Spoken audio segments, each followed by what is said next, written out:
Greetings and salutations. How about I turn on a light? There we go. I am Karen Rusmer, and welcome to my continued playthrough of Pillars of Eternity. Howdy, Retro Ted. Howdy. Hope you're doing well today.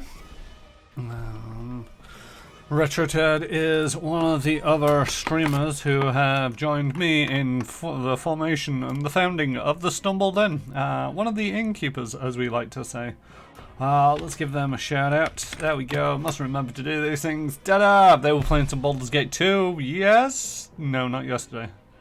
Yesterday we were all streaming over on All That Glitters Explodes. Sunday they were playing. They started their playthrough of Baldur's Gate 2: Shadows of Arm, which was the first role-playing game that I played that really got me into CRPGs.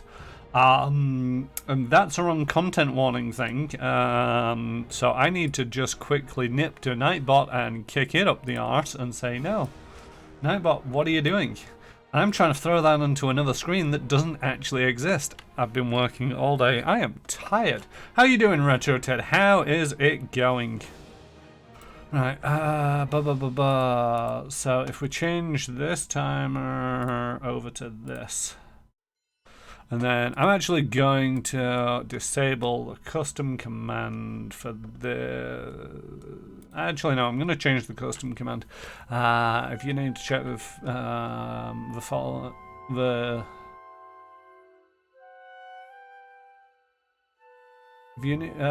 if you need, please check the following for content warnings for games played on this stream.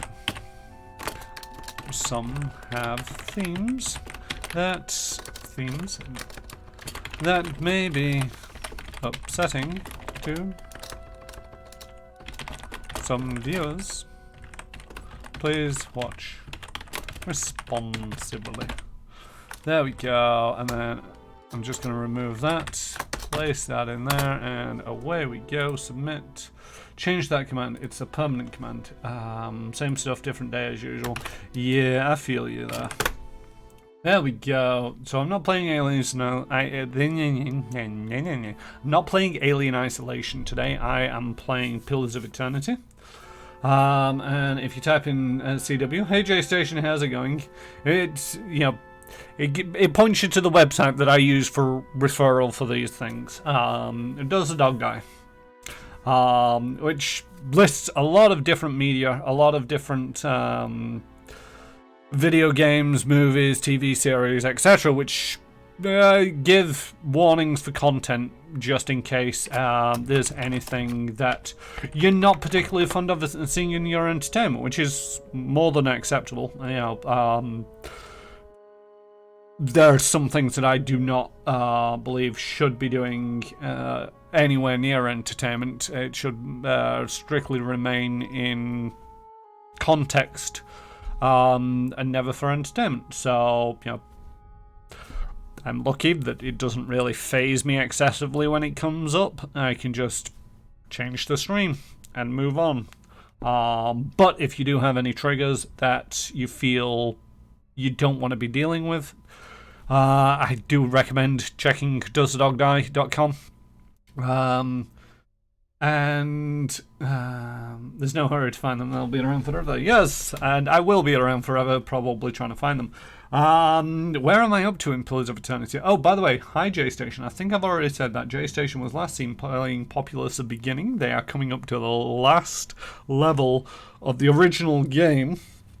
There was a expansion pack. This is from before the days that they were called DLCs, because you didn't download them. You actually had to go out to a shop and buy a completely separate disc that would only work if you owned the original disc. So it was a lot of faff back in the day. I'm glad that they went over to DLC. But yeah, they're on the last level, or very close to the last level of the original Populous beginning. J Station, are you going to be going into the Lost Worlds?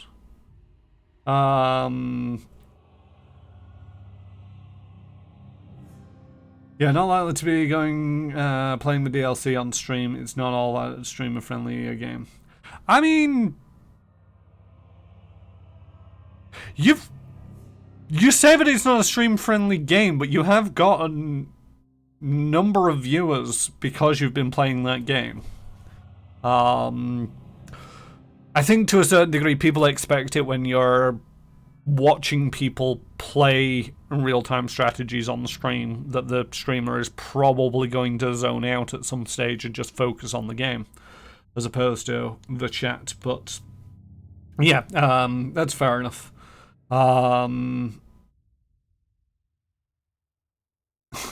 Yeah, but I feel whenever I peek across to chat, I lose half my army. I mean, to be fair, you lose half your army just by trying to navigate in Populous at the beginning. It's like, let's have a look around this world. You come back to where you were, and it's like, oh, half my army's dead.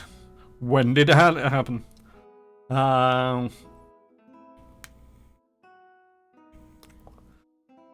I do feel to a certain degree, you know, having those commentated on could be entertaining. I'd offer to do it, as you kind of do on my Friday streams occasionally. But at the same token, it's like I'm very rarely available when you do stream that one, because you've been streaming that casually rather than sort of like on a set schedule, which is fair enough. But yeah, so when you next see them pop up playing Populous at the beginning, it may be the final stream that you'll ever see J-Station play of Populous at the beginning. Don't forget to pre-order yours today. It just flowed. I don't know why. But yeah, J-Station is also another one of the founding innkeepers over at the Stumbled In Discord that we have.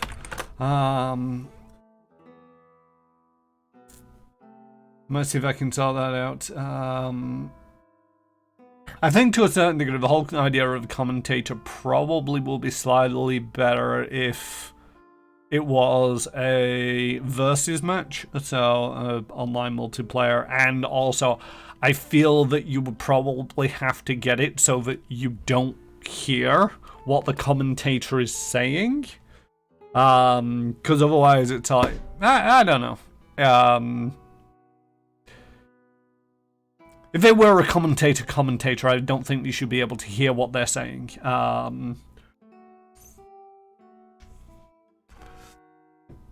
But at the same token, it's like, you know, I've got the peanut gallery. I can hear you guys viciously mocking me as I'm trying to play a video game. So, you know, yeah, that's progressing. That's my Alien Isolation streams on the Friday. Just heads up for some reason. Just a heads up, for some reason, you always rock up twice in the Disco Innkeepers alerts, by the way. Not sure why. That's because I send out one manually, and the bot handles one. It's just, I don't like the bot. So I don't care what the bot is doing. I'm just going to continue doing my thing. That's all on me. You know, that's nothing to do with anything going wrong. It's just like, I have my routine of going through the Discord servers and posting that I'm going live. I'm going to be doing it on my own server, regardless of the fact that I know that there should be a bot that will take care of it.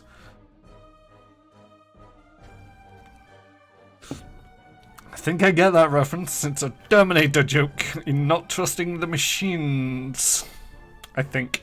So anyway, yes, right, where are we up to with Pillars of Eternity? Because J-Station has already asked, how are the pillars coming along? Have we found them yet? I think I've figured out what the pillars are. I don't actually know where most of them are, and I don't know what I'm supposed to do with them. One of the things is, the way that the DLC has been done in Pillars of Eternity is it's sort of like been streamlined in alongside the main plot. But a lot of the content is level based, so if you go to an area, you need to be of this level to take care of the combat. I'm struggling heavily to try. I mean, I think we need to turn them off, RetroTed, and not back on again, because I think turning them on was the problem.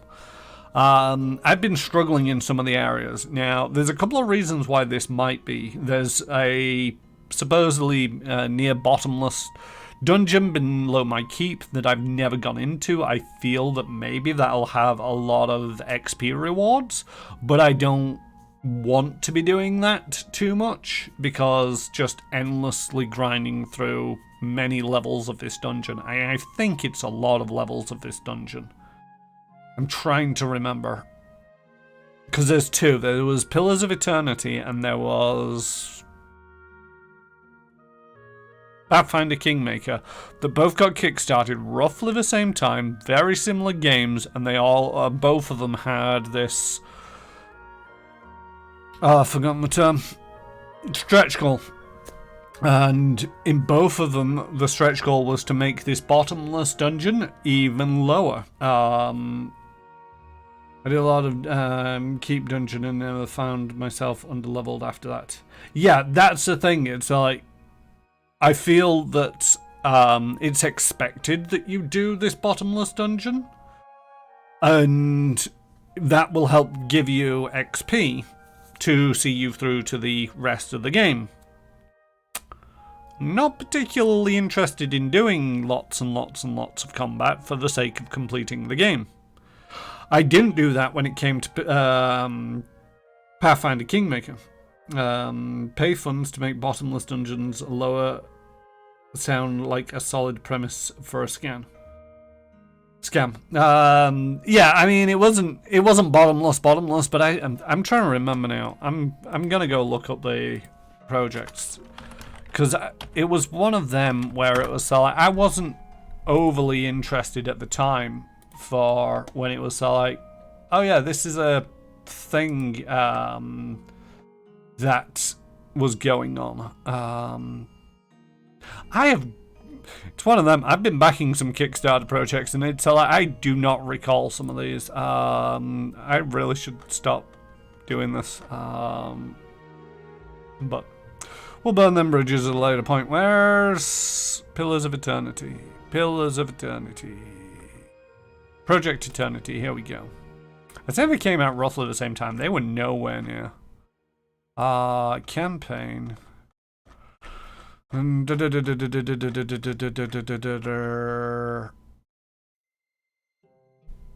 it a bottomless one on this one?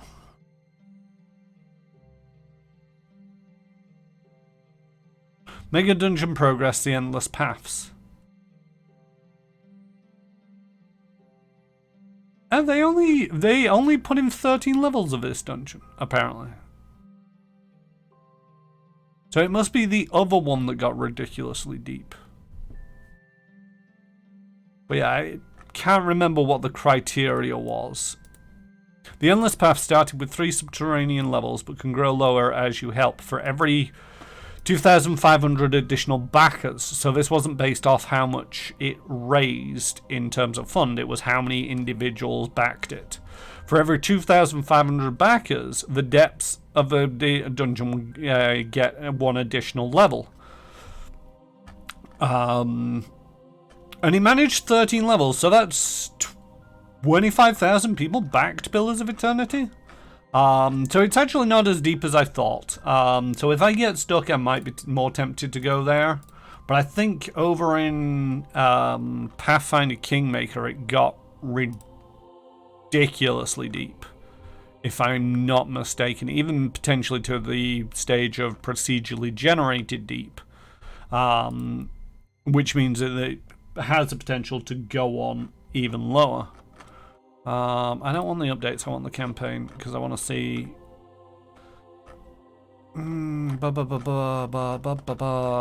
I scrolled far too far down the bottom of this.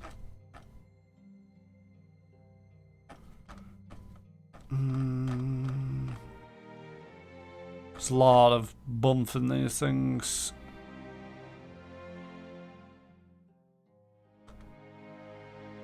Oh, that was interesting.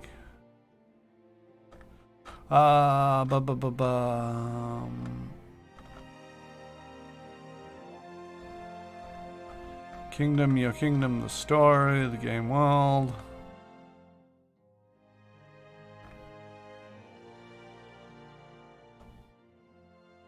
I don't know. Anyway, right, let's stop trying to find out some old news. There was a 100 level deep Zelda dungeon that might as well have been bottomless for all I care. Nobody got time for that. Yeah, it's one of them where it's like, I appreciate to a certain degree why they put some of these things in. And in some games, in the original Diablo, for example, it was pretty much the entire premise of the game. And when it is a premise of the game, then you know what you're buying into. For me, I always find when it's like for Pathfinder Kingmaker and Pillars of Eternity, the game is supposed to be the narrative, not the endless combat that you will get from a bottomless dungeon. So when it comes to actually going off and experiencing that, I don't really want to do it. And if they've made it compulsory to have to at least do some of this or a lot of this to be able to finish the game, I'm going to be a little bit annoyed in terms of having to do it. It's going to be a lot of grinding. Potentially, I don't know. They might have actually introduced a bit of a story, and each level of a dungeon has a bit of a narrative beat to it. Could be very interesting. I'm being judgmental. I don't care. Because that's just how I've found it in other games. Zelda had 100 level deep, never played that, but that's the kind of behavior I've seen in other games, and it's just like, oh my god, this just never ends. I want to get back to the story, but I can't because I need to finish this so that I have enough experience to not get trampled over for the rest of the game. So anyway, back to one of the things is the DLC, not Deadfire, that was the second game. The White March was introduced for Pillars of Eternity, and it was kind of streamlined in there. You got access to it earlier than the end of the game. And I visited it earlier on, and I got my ass handed to me, so I walked away. I'm now sort of I don't know what else I can be doing. I went back to that area, and it's difficult, but it's not. It's challenging, but it's not overly difficult. So probably going to continue along. I keep seeing chat pop up, and I'm getting references very slightly and having to think about it far too much for my brain to be able to continue talking and think about the references being made. Where was I? So yeah, I'm hoping to be able to do the White March, not get to the White March, get my level up so that I can go back to the main plot, finish it all up, hopefully avoid the bottomless dungeon or the 13 level dungeon, and finish the game. If not, I'll probably step into the dungeon under the keep and see how that goes. Right, back up to the thing. So deep it made a Bulldog or Balrog? I thought it was Balrog. Blush. There are fouler and more hideous things than orcs in the deep places of the world. Oh yeah, thankfully the Zelda one was just there for the challenge of it, no XP here. I do believe there were certain rewards, although I also believe that the final reward of that place was like a quarter heart, so one of the things about Zelda is, as far as I recall, I've not played it, but I've seen a couple of videos, is this 100 level dungeon or tower, one of the two, but it's essentially the same. And you had to fight your way through it, and you could only save when you were outside of this dungeon, and you could only really regenerate most of your life while outside of the dungeon. So you had to go through the front door and fight all the way through all of these levels to get to the end without dying, which was tricky. And you'd expect some super duper reward out of it, but then you didn't get a super duper reward, you got 1/4 of a heart. And that was it. And, you had to collect 4/4 of a heart to get a new heart to go on your meter that allowed you to survive slightly longer. So yeah, it's one of them where it's like, the reason why I've third of that is because people are just like, 7 times that you did tedious little long things in video games that just weren't actually worth it. But anyway, so I have digressed enough. I have talked far too much about what is going on. I am gonna kill the background music. I'm gonna close up everything that doesn't need to be open right now. And then I'm going to launch the game. Here we go, here we go. Launching. Struggling to do things on the computer as it's trying to load a video game and stream stuff. Right. Minimize that. Switch over to this. Click on this. And hopefully you should all be able to see the game now. So yeah, the White March is surrounded, or it's centered around this village that is failing. There's a dwarven citadel or forge up in the mountains that manufactures or creates something that would reinvigorate the town. Lots of people keep coming here. There's some shenanigans going on in the town. There's also a lot of people around the town doing shenanigans. So we've actually got a reasonable question. The Ogre Matron, the Recluse of the White March, the Durgan Battery. That's what the place is called. The Durgan's Battery. There's a few other things that is also going on. I'm in the Russet Wood. She's over here. There's Longwatch Falls, the Durgan's Battery, the Stalwart Village. We're just gonna explore around here, try to remember everything that's going on, and read the question later once I think I've done everything and looking for what I've missed. That is not what I expected as soon as I walked out of town. This wolf lies in the snow, panting with exhaustion and pain. An arrow has pierced its foreleg, jutting gruesomely from the animal's flank. The wolf growls softly as you approach, tail between its legs. Sing a song to calm the wolf. I can only do this because I'm a chanter. Thank you, JStation, for confirming everything is working. I assume it's working. We can see the game, we can hear me and the game, so that's as close as it needs to be. You approach the wolf slowly, singing a low and lithing melody. The animal's ears flatten, but it stops growling. Gradually, the wolf stirs, though it still gazes up at you fearfully. Examine the wound. The wolf appears to have crossed a hunter's path. A silver arrow juts from the wolf's right foreleg, embedded a short distance into the limb. Even so, you suspect that trying to remove the arrow without knowledge and care could provoke further injury. Try to remove the arrow. Sangi moves forward to aid the animal. Your efforts to calm the wolf seem to have paid off, and the creature remains still, save for the occasional whimper. Sangi carefully removes the arrow and binds the wound. Barely the instant that Sangi has finished, the wolf suddenly scrambles to its feet. It regards you for a few long moments, and then sets off through the trees at a limping trot.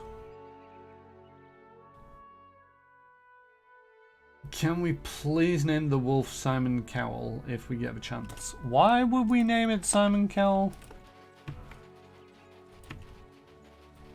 I also, to a slight degree, it said a silver arrow. Now, this could just be me overthinking it, but silver is usually, when it comes to wolves, is usually mainly there for the hunting of werewolves. You've discovered Russet Wood Crater. Yay, I found a hole.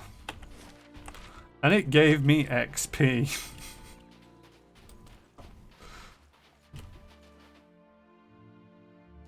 I split.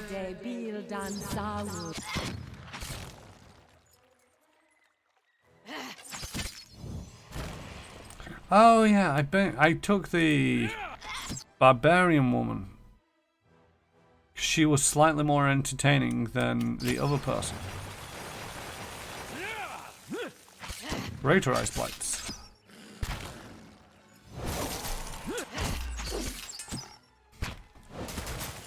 You are not looking healthy.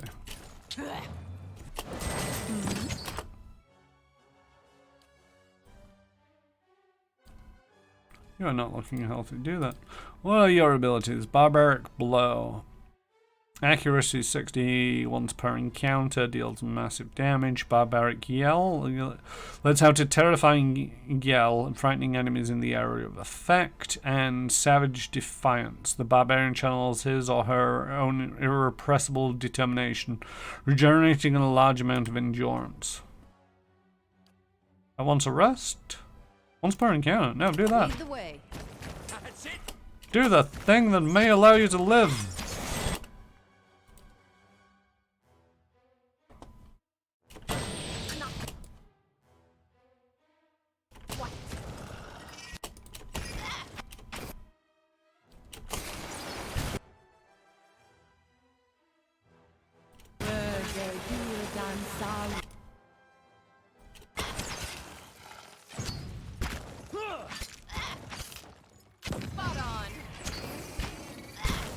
Terrible things are recurring. I think I'm okay. Ah, no, I might not be okay. Why can't you use that? You frozen? No, you're not frozen. You're just being odd. Okay, you guys take... No. They both died at roughly the same time. Ta-da!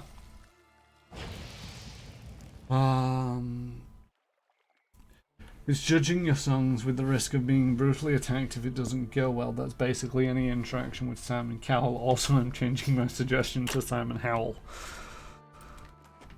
I mean, fair enough.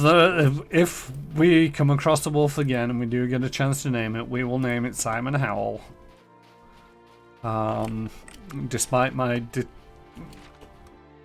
the fact that I detest your puns? I don't know. I don't find your puns terrible. It's one of them where it's like, they're slowly growing on me, and I despise myself for that more than anything. This looks like an ideal place for Fireball!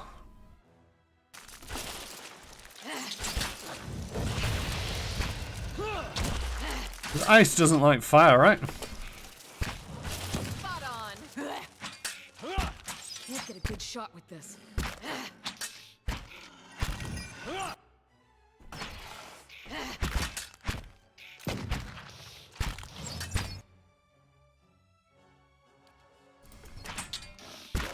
Throw a 10. Hey. Yeah, crumbs, crumbs, crumbs.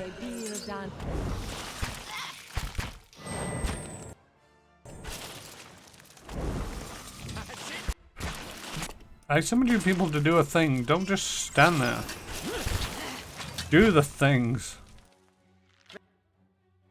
Betty Watcher. That's not very helpful. Hey. Leave it to me. And just that final one that seems to be roaming around because it got dominated. There we go. We did the things. I get dungs, okay. Oh, no, I do. People have leveled up. Yay. Did I dump a bunch of... Oh, no, I didn't. There we go. Ah, yes. The noble, if somewhat eccentric, soldier? I think they're a soldier. Can't put anything into athletics at the moment, so just gonna bank those points. Fighter abilities. Armored Grace. The fighter is perfectly suited to wear even bulky and restrictive suits of armor, lowering their recovery penalty significantly. Sounds like a good plan.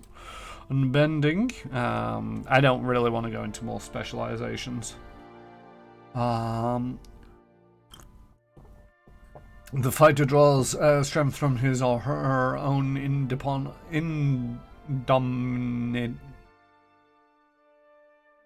from their spirit, causing them to regenerate 50% of the endurance lost from an attack. Barrage, discipline barrage, focuses accuracy, timing, blah blah blah. Critical defense. 20% of the incoming crits are converted to hits. 10% of incoming hits are converted to grazes. Doesn't sound too bad. Into the fray. It's twice per encounter. I think I'm gonna go for this armored grace. It just feels like that's gonna be the most useful one. And me, I have leveled up. I am going for the mechanics. Right, we got more phases. I don't think I need any more phrases at the moment. Bestows a burning... Oh! Is this a new level of phrases? Have I leveled up on phrases? I don't remember seeing this before. Friendly aura. 25 burn damage in an ice place. Lots of things are icy. They're probably not going to be liking the fire. 7 men... Affeleffen is meer fair. Affelarth is mither. 7 men onto the deck they went. Gives defense against prone, concentration, and shock and freeze damage. The dragon thrashed, the dragon wailed. Generates a hazard causing burn slash damage to enemies in the area of effect. Ooh. See, I think that one, it feels more like I'd have to be up close for that, whereas most of the time I'm at the back doing ranged attacks, which everybody would get who was also at the back. And I tend to go, in these kind of games, I tend to prefer 2 frontliners and 4 ranged people. I find that the pathing and the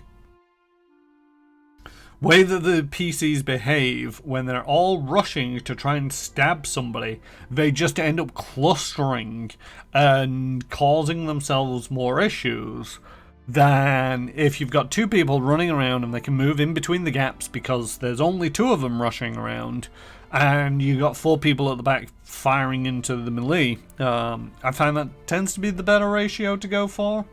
I know it's not always achievable and other people may have different opinions, but that's one that I tend to go for.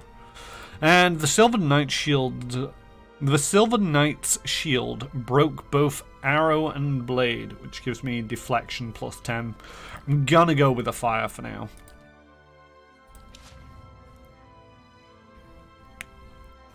And we're gonna look at my chance. So yeah, that was a new level of them. Okay, so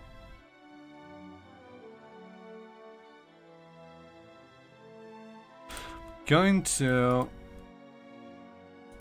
remove this one and do a new chant, which is so shorter-handed healer knocked her arrows with speed, gives me reload speed and ranged attack speed. Again, because I'm stood at... No, I don't want to be editing that one. I want to be editing that one. Because I'm standing at the back with the rest of the ranged attackers, it seems... It makes sense that I have increased damage and reload speed. But also now, gonna put this one in. Ooh, that's even longer than others. Is that... let's...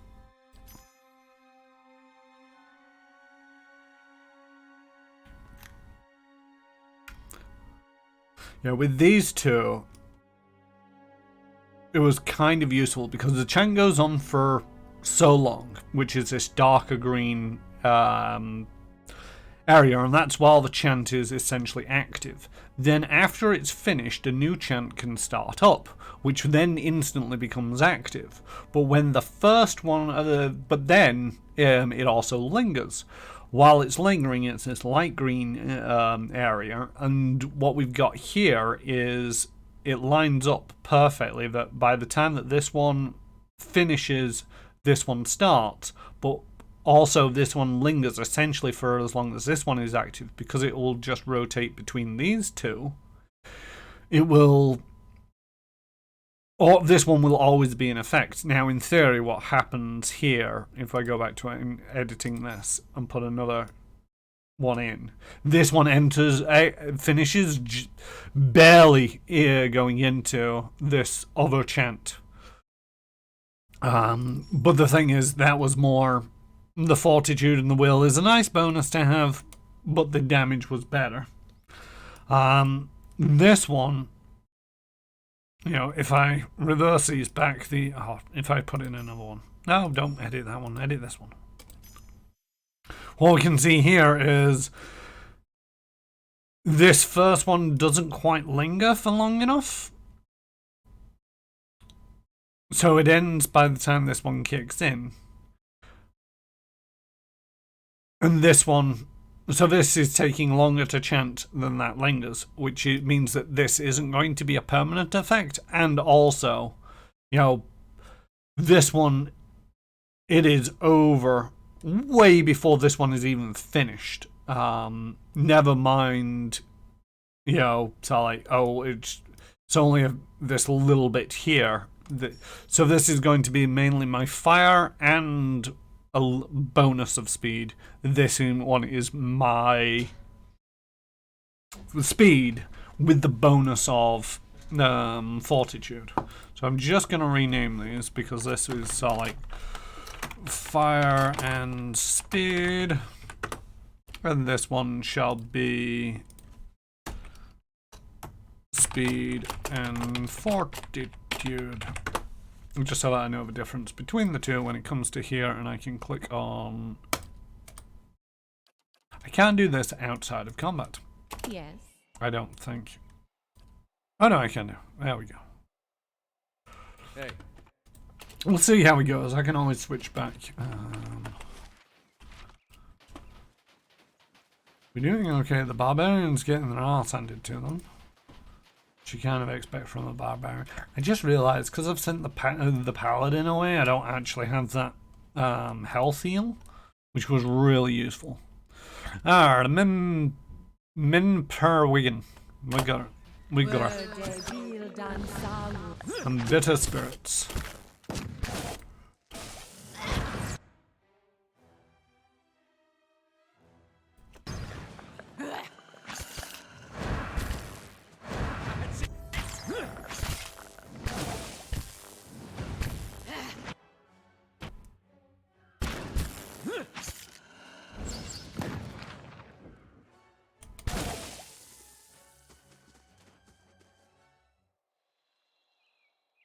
Okay, we got another level up in... Aleph. There we go. Nearly forgot the name. But it says right there. So I did forget my name, Is this a new level of spells? It might be.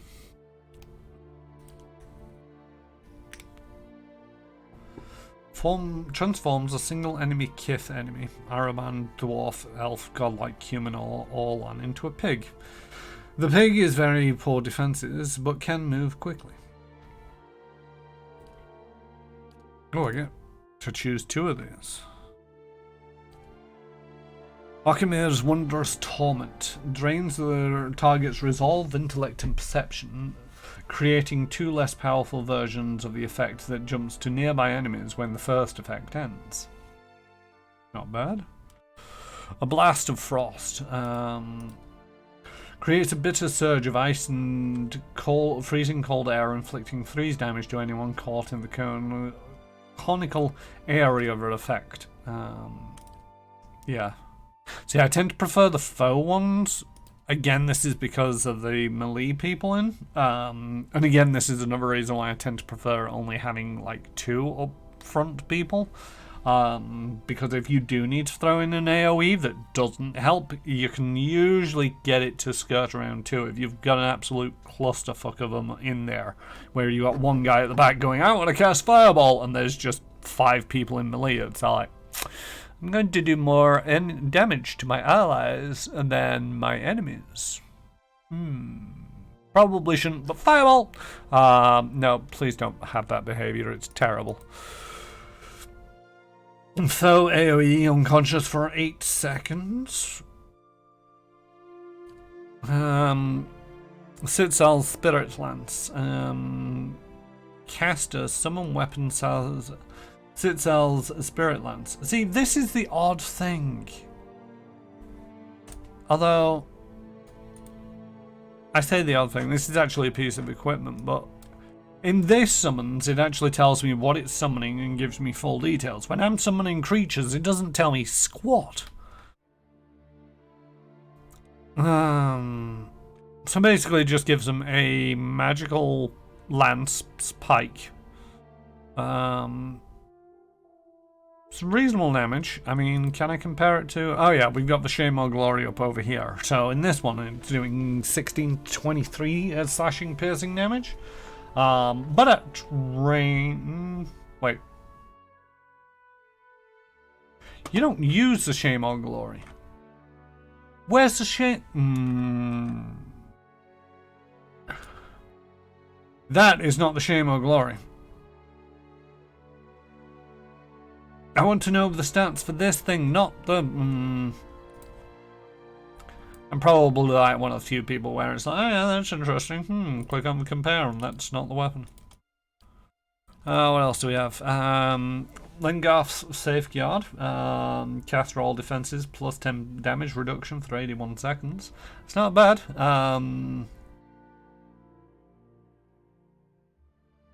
An insidious magical contingency activates when the caster hits 50% endurance. He or she immediately knocks all the immediately closer enemies prone while gaining a damage reduction and defense. Okay, so that's interesting. I can set that up and then get it when a trigger happens. I love spells like that. Where you can start like plan for these things, because you never want to be the wizard, who's getting stabbed in the back, which is why he's wearing a tin can, because I just found that slightly entertaining. It's like he's a wizard wearing heavy armor because he does not want to get stabbed, and this kind of plays into it. It's like if they ever do get stabbed, where their endurance comes down, they immediately get a spell that goes off as a contingency, and things can happen. You don't see it often enough in video games or in tabletops, I find, these contingencies. There was also the sequence one, which was early Baldur's Gate, or D&D. It was in Baldur's Gate or Baldur's Gate 2. I know that it was in 2. Where sequences, you could precast a bunch of spells into a rune, and then when in combat, use that rune to trigger all of them spells. The disadvantage is it could only have one target. Hey, my cat, Wibble indeed.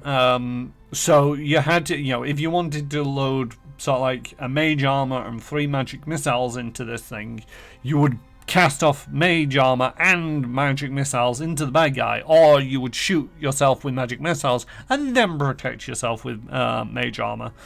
So it had its limitations a little bit there, but it was really great because you could do weird and wonderful things, especially with the contingency.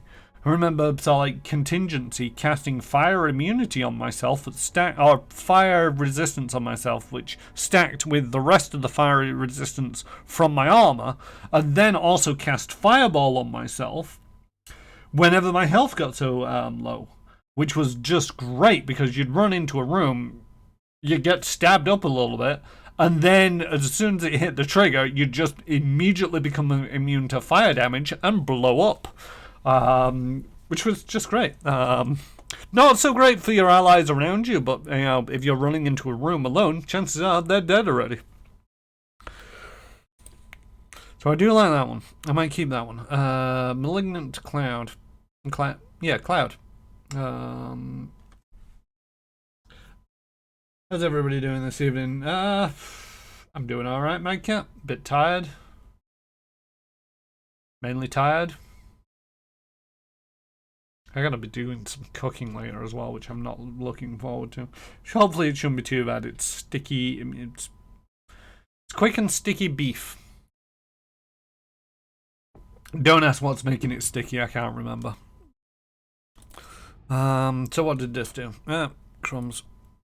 AoE raw damage. Yeah, it's just gonna linger for a while. It's not gonna. It's against everybody, which is a problem. The target is hit and struck with an affliction and becomes an anchor for a frigid ray of enemy from the wizard that does freeze damage to creatures in the path. So that's another one of them where it's like, could be interesting to use. Okay, so what makes it quick? What makes it quick is it only takes 20 minutes to cook if you're good at it. I'm not very good at cooking. I've found I'm not very quick at cooking. I'm good at cooking, not quick. It's one of them where it's like, if I try really hard, I can meet and match the times that they say on these recipes. Most of the time, I do not fuss that quickly over it, so it takes me quite a while longer. But again, that's another one of them spells where it's like useful, potentially very useful, but any of your melee fighters are probably going to end up regretting that one. Terrified, not great. I'm not a big fan of status effects. I might take it if I have nothing else. Torrent of Flame. AoE, everybody in an area of effect. Instantiates a terrifying inferno of flame around the caster, inflicting burn damage on everybody nearby. So 3 meters around this guy, nobody can get to, or they're going to take a lot of burn damage. Sounds great until they're clustered at the back with everybody else, and the AI refuses to allow you to move them. Wall of Force creates a semi-permanent barrier that inflicts crush damage and hobbles enemies that pass through it, but leaves allies unscathed. See, that's the kind of one that I like, although I do also note, it's like this, 45 to 62 burn damage. Wall of Force, 4 to 7 crush damage. Whoa. Yeah, just underwhelming.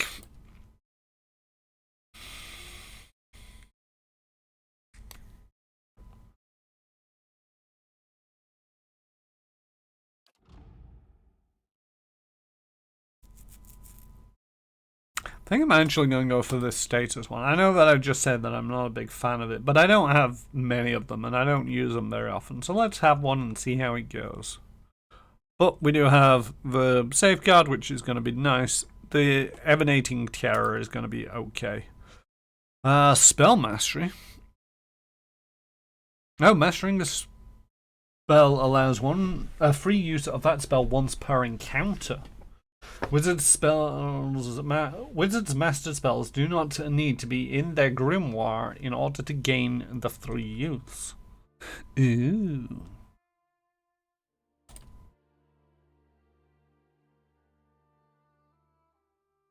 I don't use most of these anymore, but this wizard's double could be useful. Just that little extra bit of defense. At least they means they live long enough for. I mean, it at least means that they live long enough for them to know that you have a crush on them. Wow, that's yeah, okay. Where did this spell mastery stuff go?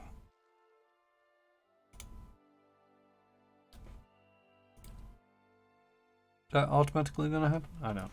Hey. Pick up a loot. Ooh, green thing. Awakened Adra.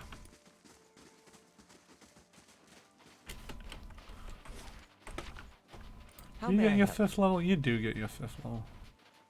Oh, it's only combat only. Oh, that's not pretty. I was hoping to be able to cast that before combat even begun, and it's like, ah, yes, and then the next time an encounter happened.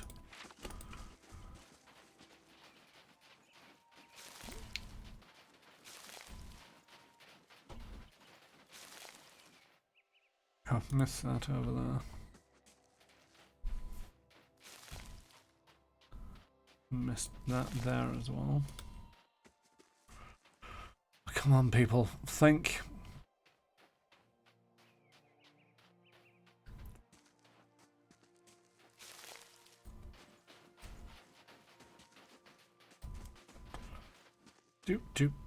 Right, okay, look at this. This simple shrine is covered in a thick layer of snow. Fallen leaves and feathers, a pair of curving bones flank the altar. Examine the shrine more closely. The shrine does not appear to be frequented very often, though traces of old candle wax line the edges of the stone. Under the dusting of frost, you note a rectangular section of the altar's surface that seems to be cleaner than the rest, as if something had rested here. As if something once rested here. Touch the altar. You feel a tingle run up your arm as you set your fingers to the altar.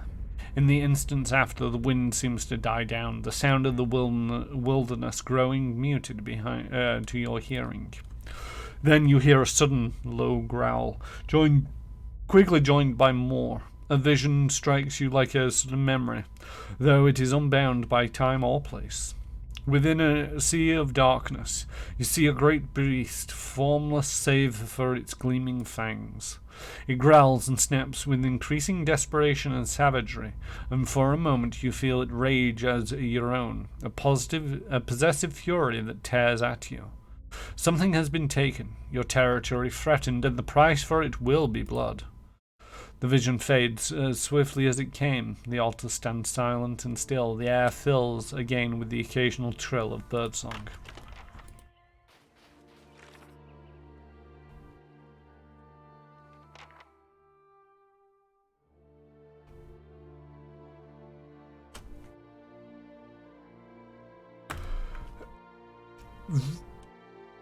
It doesn't seem to be related to each other, which is just a bit weird, because it's like, go hunt this wolf, and it's like, alright.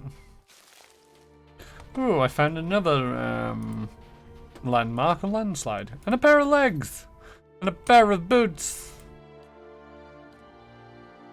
A little bit grim, but okay.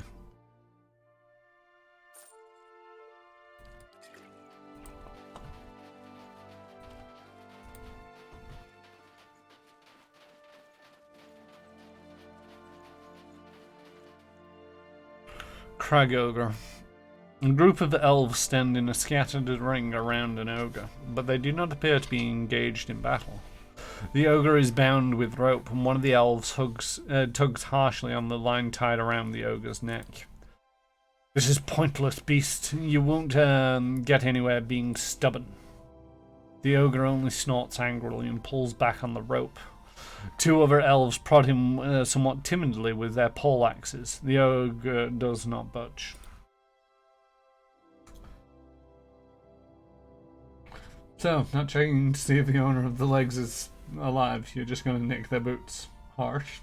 I mean, I'm going to assume that we did the basic checks, and if they're that fussed about it, they'll come back, you know. When somebody nicks your boots, you're kind of aware of it, and you'll come along and be like, can I have my boots back? Hey, Varmrel. One of the elves turns to look at you, motioning at the men occupied with the ogre. The elves turn to look at you, their hands falling to their weapons. Varmrel gives a final sharp yank on the rope before he turns as well.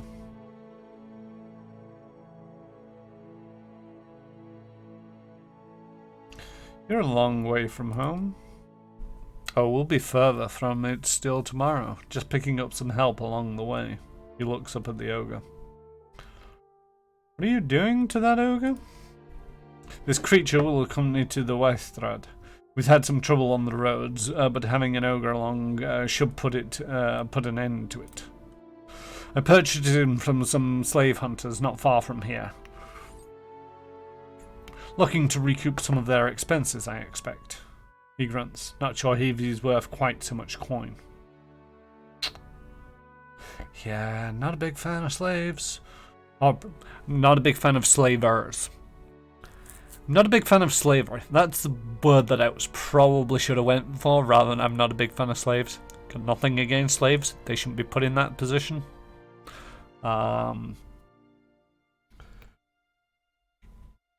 We never say walk a mile in their shoes, but they don't mean it literally. I mean, do they not mean it literally? How do you know they don't mean it literally? Somebody might mean it literally out there. You know, you don't know.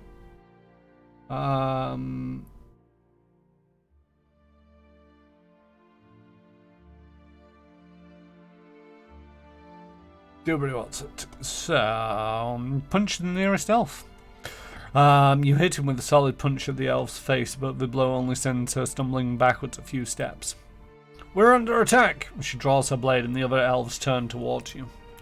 As they heft their weapons, the boned ogre takes advantage of the commotion and hauls backwards, tearing the rope free of his captor's hands. With a triumphant roar. Things happen. Hey, Sniper Scope! Thank you for the raid. How is it going? With a triumphant roar, the ogre pulls apart the bindings on his arms. Stop that ogre, but don't damage my property, and bring me that fool's head.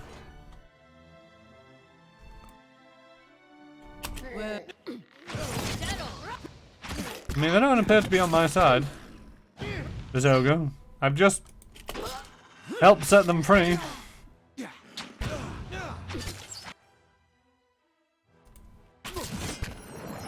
Try not to kill the ogre.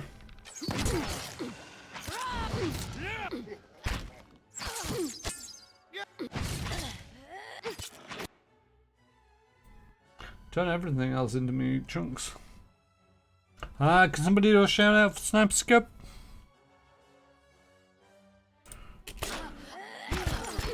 Hey.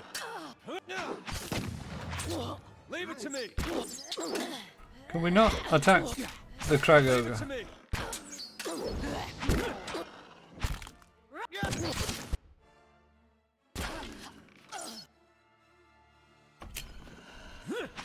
No, don't.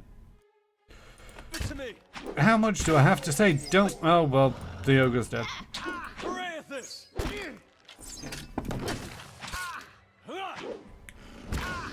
I'm playing some Fortnite.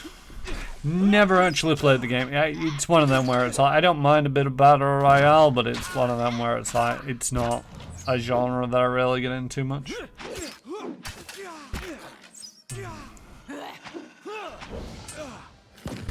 Yeah, I suppose I should ask, did you win? But it's like, it just reminds me of that meme. Are you winning, son? And it's like,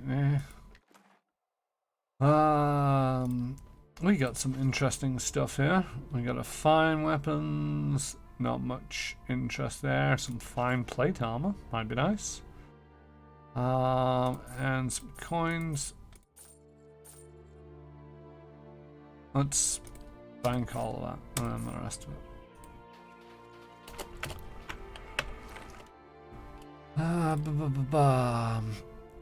Oh, that's a Crucible Knight armor. That's always going to be better. Fine breastplate.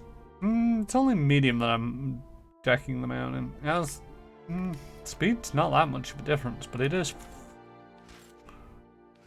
I think that looks better on a. Oop! Accidentally made them naked. I think that looks better on the wizard. It looks like they're trying to be armored up, but not really because of the arms. You freed them from slavery. I mean, I've freed them from their ability to breathe as well, but yeah. That's a saber. Why do I have a spear? I didn't think I was good at spears. I am so confused. Why do I have a spear?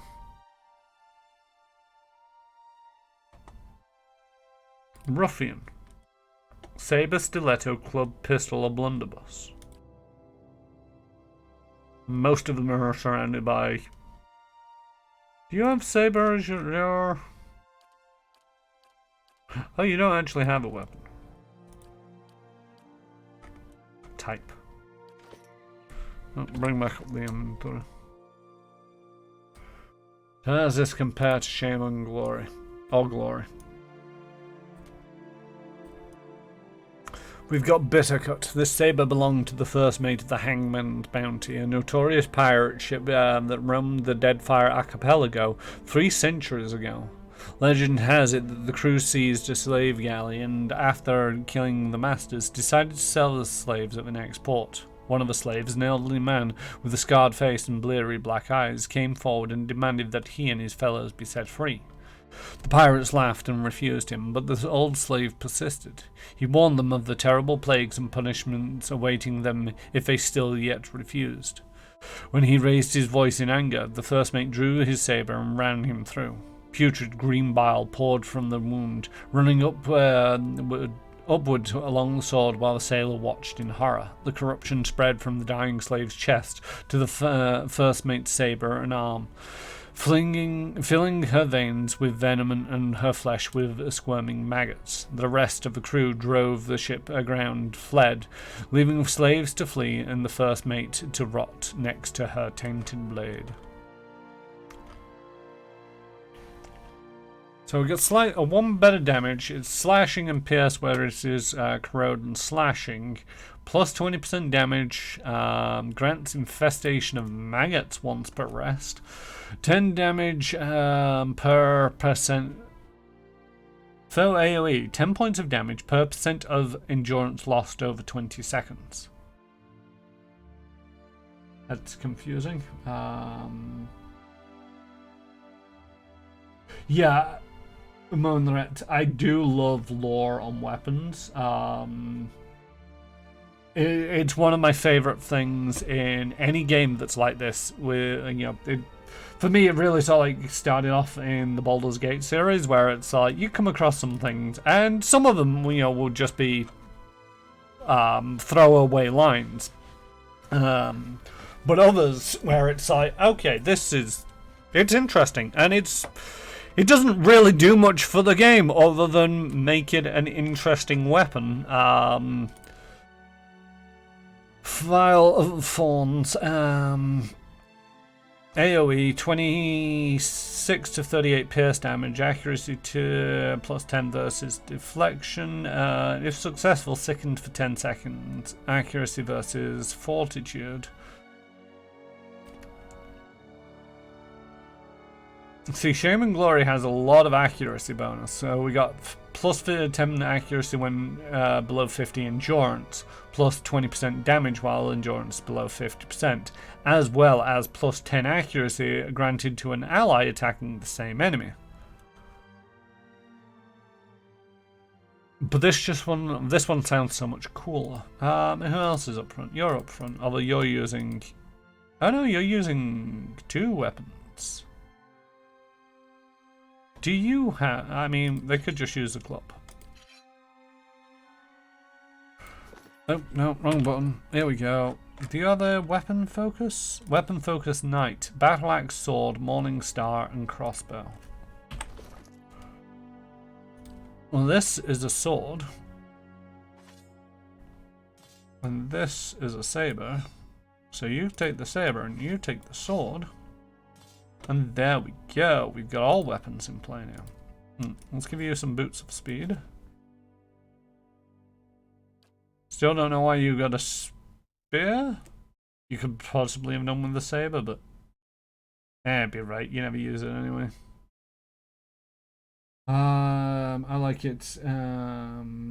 SOG looks more efficient, but Bittercut has style. Yeah, I mean,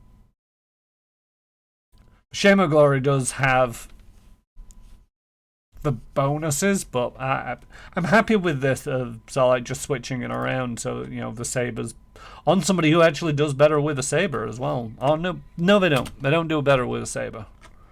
They don't have a bonus thing to it. But this person has a bonus to the sword, so he's making it even better and replacing their sword. Well, this guy's got a saber, and it's just interesting. Hey.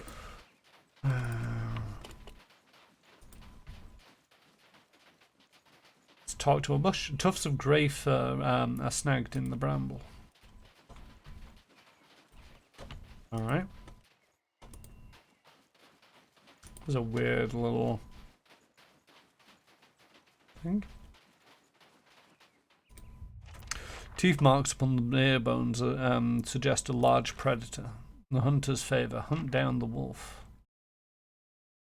Yeah, okay.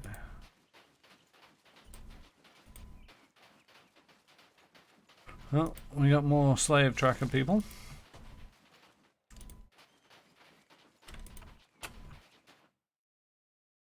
We also got a winter wolf. Oh, we got a lot of winter wolves. And we got a feral druid. We need to take out that druid. Druids are a pain in my behind.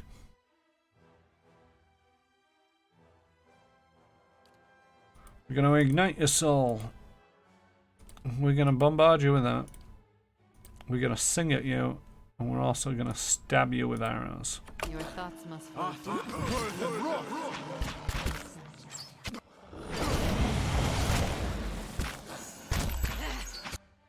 There we go.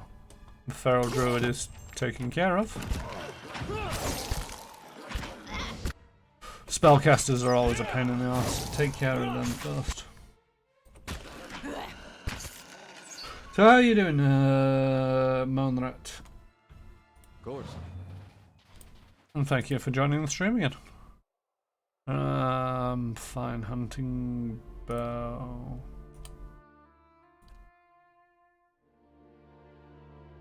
Yours is better. Stag helm.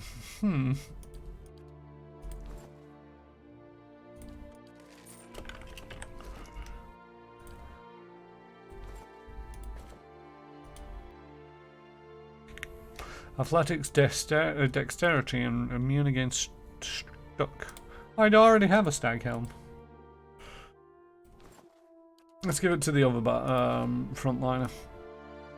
There we go. They can look silly together. Hey. I don't know what to tell who's supposed to be at the front lines.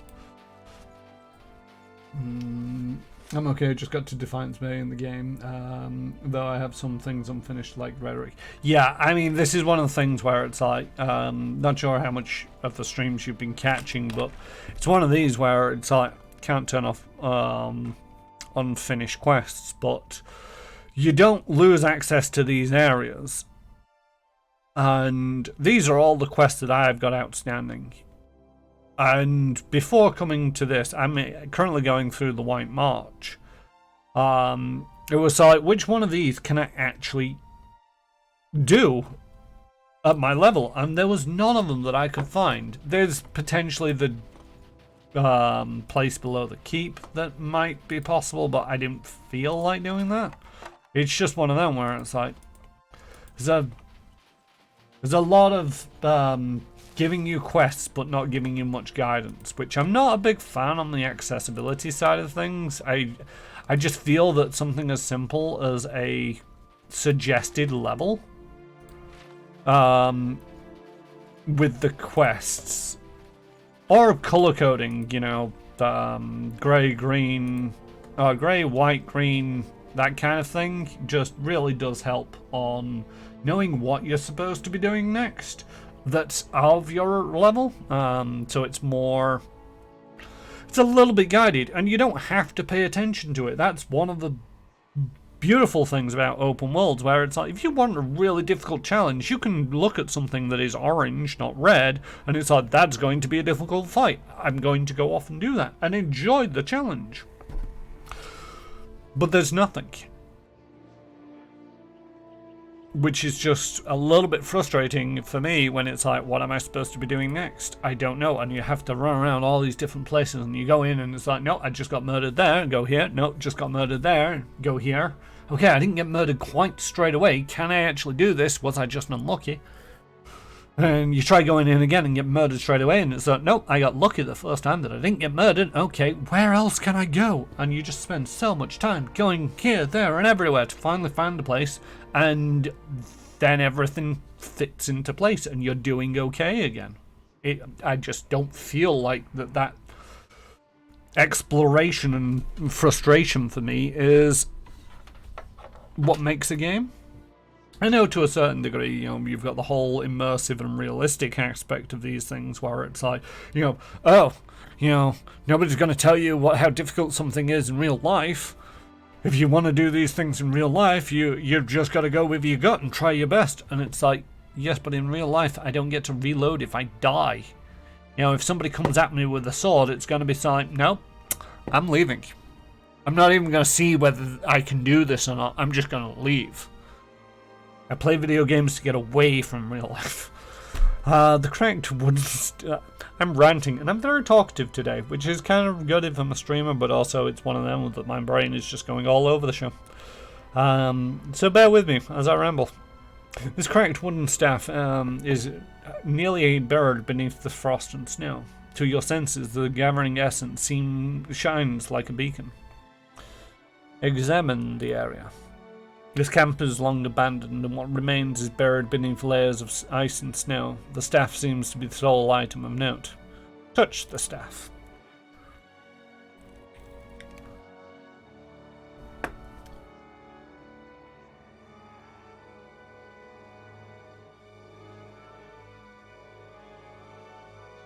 Enjoyed doing the endless paths until I was outmatched, and Alaf got beaten into unconsciousness 3 times before escaping by the skin of his teeth. It was memorable. Which is fair enough. I've not started down the endless path. It's all I don't mind doing that kind of thing, but I don't feel that it makes great content. And when it's a story game, I kind of prefer just to stick with the story. But I do also feel that I might have to go back and do some of the endless path just to get some of the rewards and loot.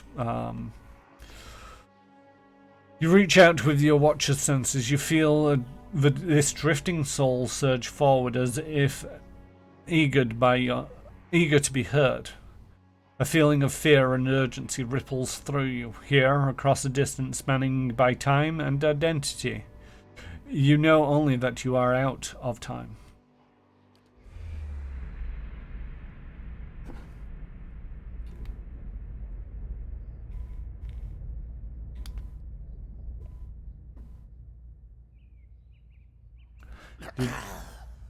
Did you think to escape me by climbing a mountain? I would have tracked you across the sea, thief. Please, Master, have mercy. I kept the grimoire hidden safely away, and I can take you to it. The book is nothing. If you had studied a little longer, you might have learned that. But no apprentice of mine will steal from me and live. Wait, no!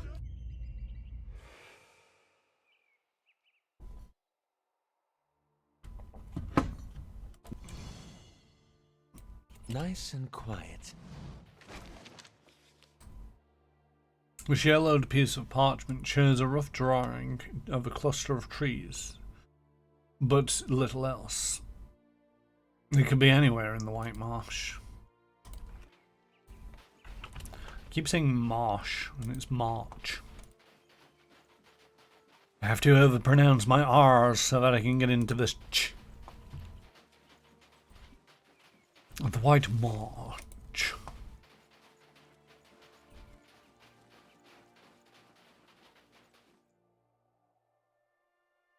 Wasn't expecting to meet up with the undead who weren't trying to eat me straight away. Gently, with the fingers. They're the best part. I don't want... Slow smile creeps across her face as you approach. The other men and women turn to look at you, their mouths filthy with blood and goblets of flesh. Well, hello there, beautiful. What brings you to this part of Russetwood?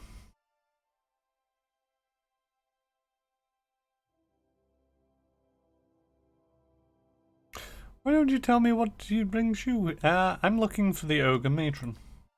Oh, how nice. She's staring at you intently now and doesn't appear to have heard your answers. My, you look absolutely mouth-watering. She licks her lips. Roll your eyes. She and her friends rush at you. My Should have opened with a fireball. Yes.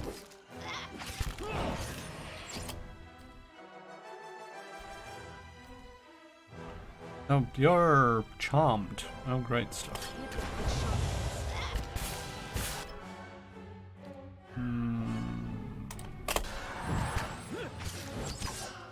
That's not very helpful.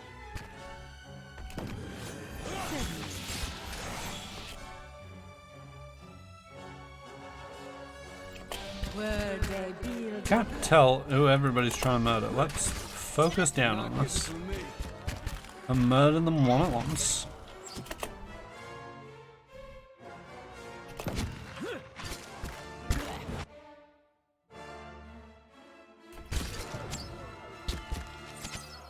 Are we doing much here?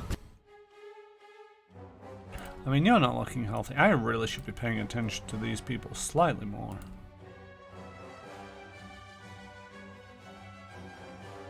Yeah, I'm not doing well in this fight at all.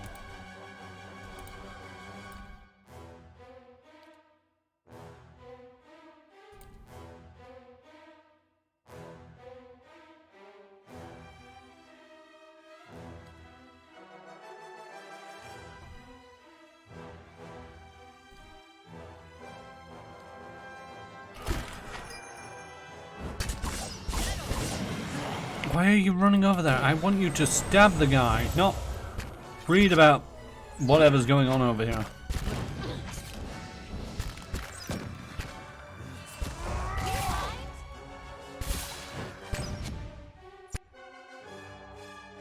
Terrible things are occurring. Indeed. I can't remember the last time I arrested or saved. Run away!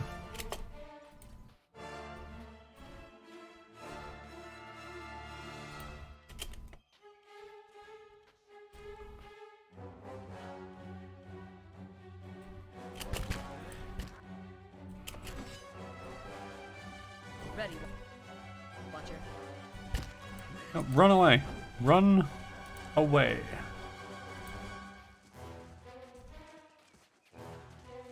Continue running. They're still running after you.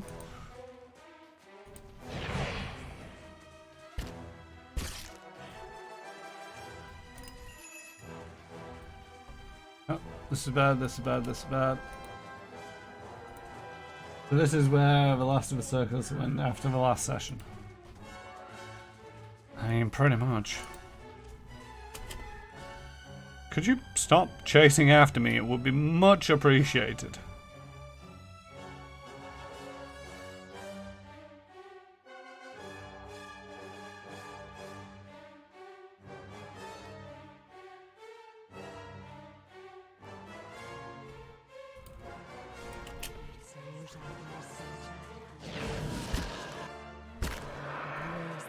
Now run away while they're slowed.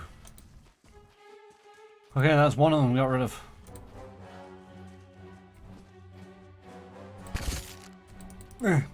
Keep running. You can do this. You can't do this. Wings. Boo.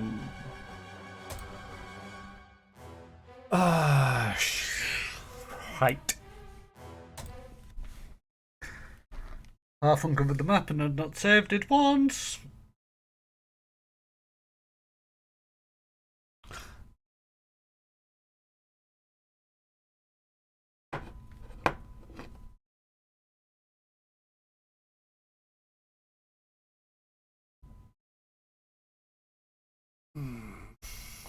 Hey. Bollocks. Right. Any bit of case to shout out and chat every now and again. Save! It might help. Chant. Examine. Remove. Done.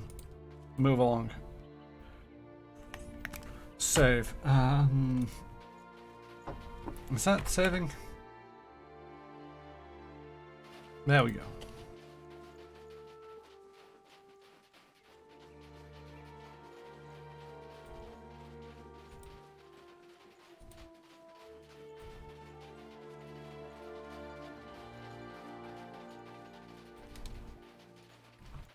It's one of them things where it's like, I get Where that the game has triggers for autosaves. You know, it just makes sense that it's on an area transition. The problem I've got with it is like, because it doesn't autosave on anything else, I've just lost like the best part of an hour's progress. And yeah, I appreciate it's not the game's fault, it's on me.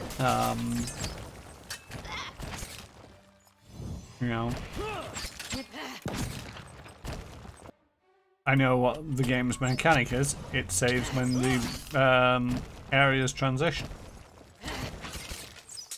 But at the same token, it's a little bit frustrating that I've just lost an hour's progress. And also potentially a bit annoying if the game is now mixing. So no other fight in this area that I walked into and thought, maybe I need to be a little bit cautious here.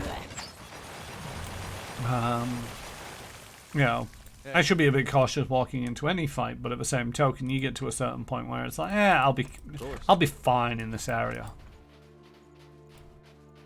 And you don't need to worry so much about all the saving and the potential of running away.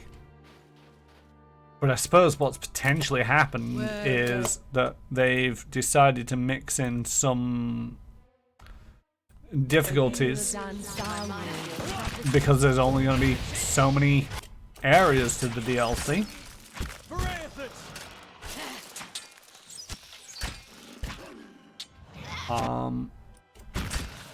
Which kind of makes sense. But because of that, they're having to mix up the difficulty of an area, and it's not all just one particular level. So now I've got to be mindful that it's like, yeah, you can start in this area, you can't finish this area until later on. Which is just a teensy-weensy little bit annoying.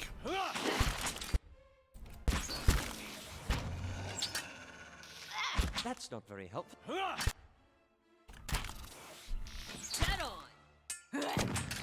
my mind.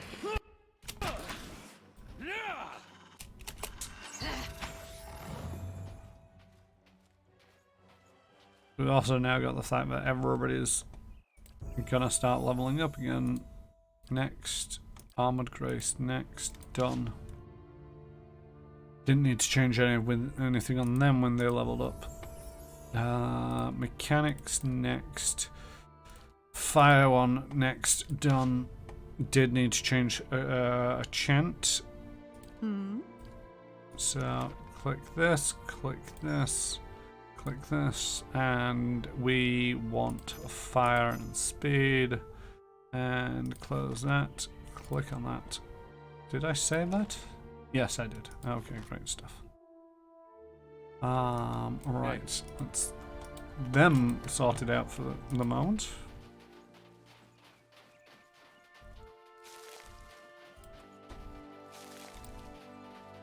Trying to remember where the other points of interest were in this area.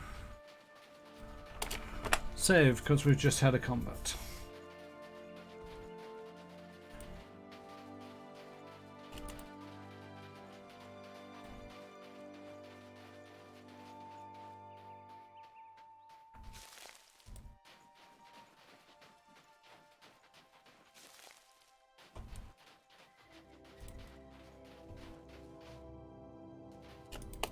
Where they build and sound.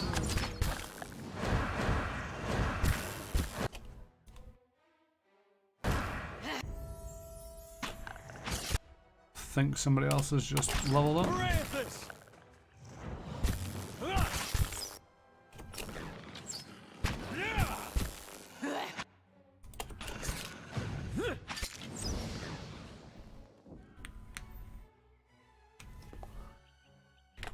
And save. Somebody did level up Aloth. And we took Lingarf's Safeguard and Rangrim's Emanating Terror. And we went with Wizard's Double as a specialization. As most of the people that I dealt with the level ups. Other people might have leveled up, I just didn't recognize and or take care of that at the time.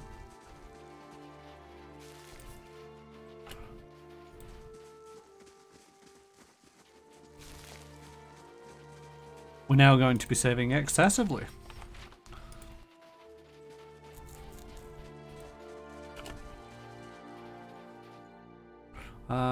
Examine, then touch, then accept, and then leave.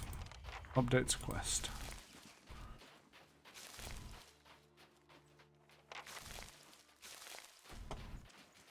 This road goes to nowhere. And save.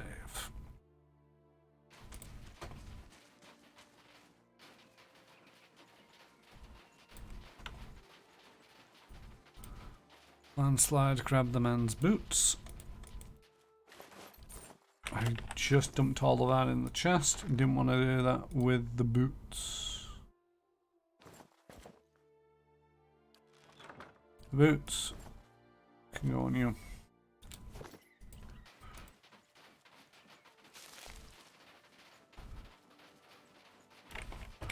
And save.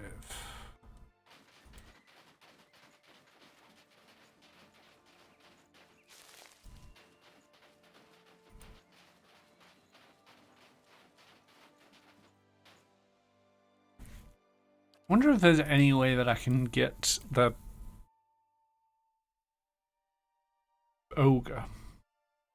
You're a long way from home. Need some help? I can't offer, but I have it under control. The beast came along meekly enough before. I'll have it do so again shortly. They mentioned the slavery.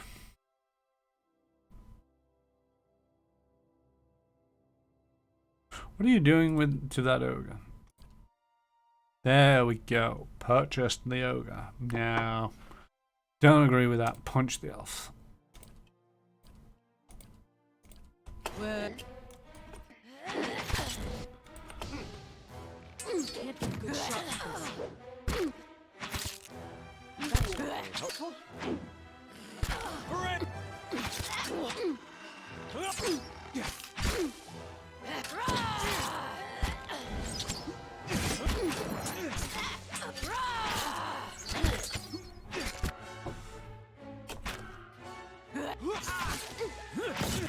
Dead on.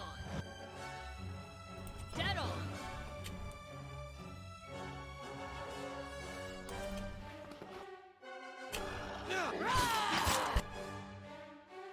My bow's ready.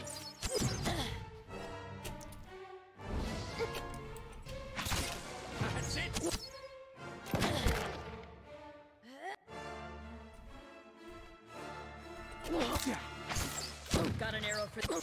Got an arrow for this one. Oh, they killed the ogre. That's it. Can't get a good shot at this.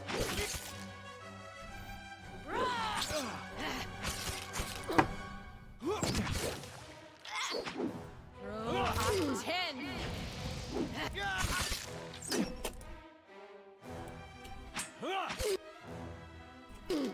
That's it.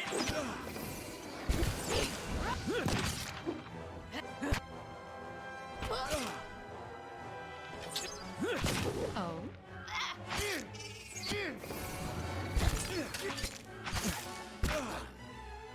Spot on.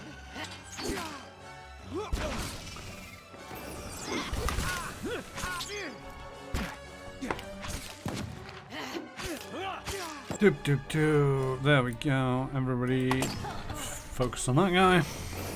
Ooh, itch.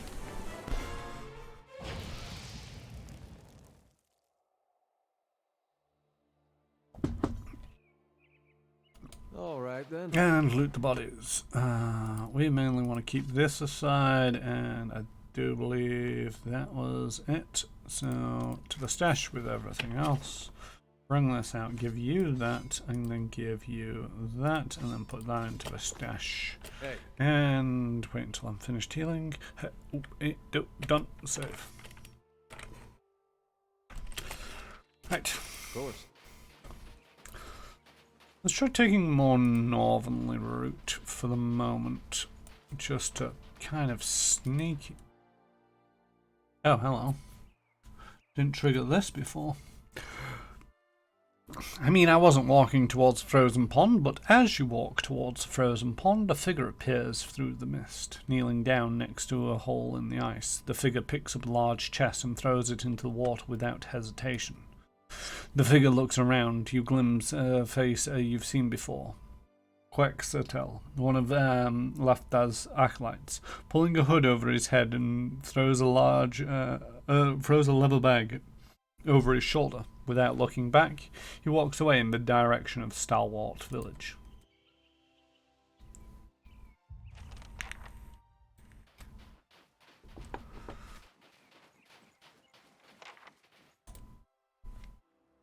Cloudy water is visible through the large hole cut through the thick ice. It is larger than a fishing hole, wider than a broad-set armor. Stirred, the surface of the water laps against the layered ice. You reach out to test the water. It nips at your fingers with every ripple, quickly numbing your hand after a few seconds. Inspect the area. You carefully inspect your surroundings. Animal tracks are plentiful. What appears to be the footsteps of kith are also present near the hole. Looking closer into the hole, you notice a jagged ring of frost adhering to its walls. It has been rebroken, perhaps more than once. Look through the water at the bottom of the pond. The water swirls, stilty and nearly opaque. You attempt to see through the murk, but you can't make out anything in particular. Dive in and search the bottom of the pond. Terrible idea, folks. Do not do that. But we're heroes. Bulwark against the elements. Cast Bulwark against the elements before diving in. Who will cast Bulwark against the elements? Have Alof cast Bulwark against the elements. Alof begins to draw energy out of the ether and into a grimoire. There's a sudden flash of light from an open page, and you are bathed in a protective aura. You dip your hand into the water. You can feel its ripples climbing up your skin, but you notice no change in temperature, as if the water itself has become lukewarm. The cold, it seems, is no longer a threat. Who will dive in? Consider your options. Alright, that's just going back to the previous list. Dive in, and we're going to send Ida in for the athletics, I assume. Ida dives into the water and disappears into the turbulent darkness. Its embrace, however, feels lukewarm and almost welcoming. Protected by the spell, Ida manages to swim with ease to the bottom of the pond. Directly below the hole at the very bottom, Ida's hands find a heavy object made of wood and metal. They are chests, small but heavy. Ida starts to bring them up to the surface, one by one, struggling to carry their weight through the water. After heroic effort, Ida comes out of the frozen pond. You let a few minutes pass to recover from the ordeal, then you are ready to inspect your findings. The chests are marked with symbols of Andra. You grab one and try and pry the lid open to reveal its contents. Inside, all you see are rocks. You shake the surprise off and grab another chest. The same results greet you after opening it. More rocks and nothing of value. Something is assuredly amiss. As proof of your findings, you take one of the empty chests with you. Hey. Dun dun dun.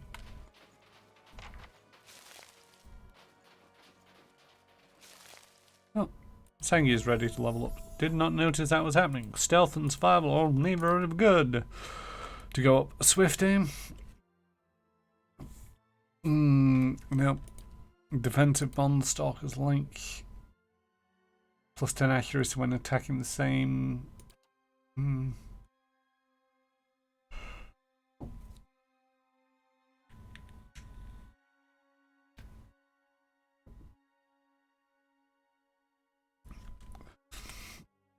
Arrow sense? No. Revive companion? Once per rest. See, these two don't. I mean, that one kind of might. I don't know. Unless you were trying to solo this as a ranger, these two do not make much sense. The companions get revived after combat anyway. They do not have enough endurance to survive most combats. The healing companion might work, but again, it's just something that I consider largely sort of like cannon fodder, and it's gonna get up, so why bother stressing about it too much? Might as well just wait until combat's over. I feel the Stalker's Link is probably going to be the better bet.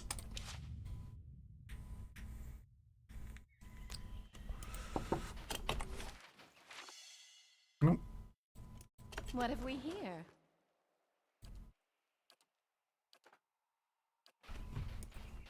Right. And save.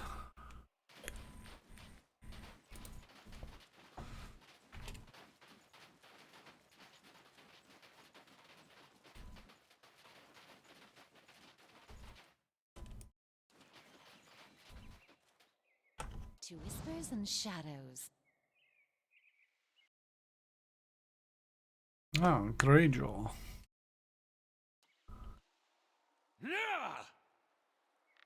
Dead on. That's it.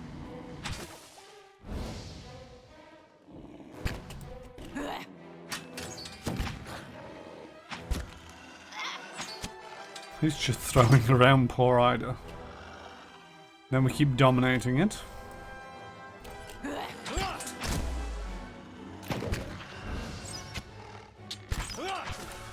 It's one of them, the domination stuff is really useful in a lot of combats, especially when you've got clusters of enemies. Not getting through me.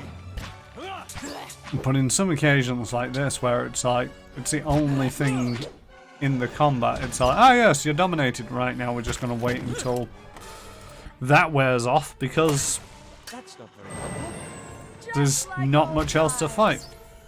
And then I turned it into giblets. Oh, we got to level up from the Grieving Mother, whose skills are all over the show, so we're going to put them into stealth.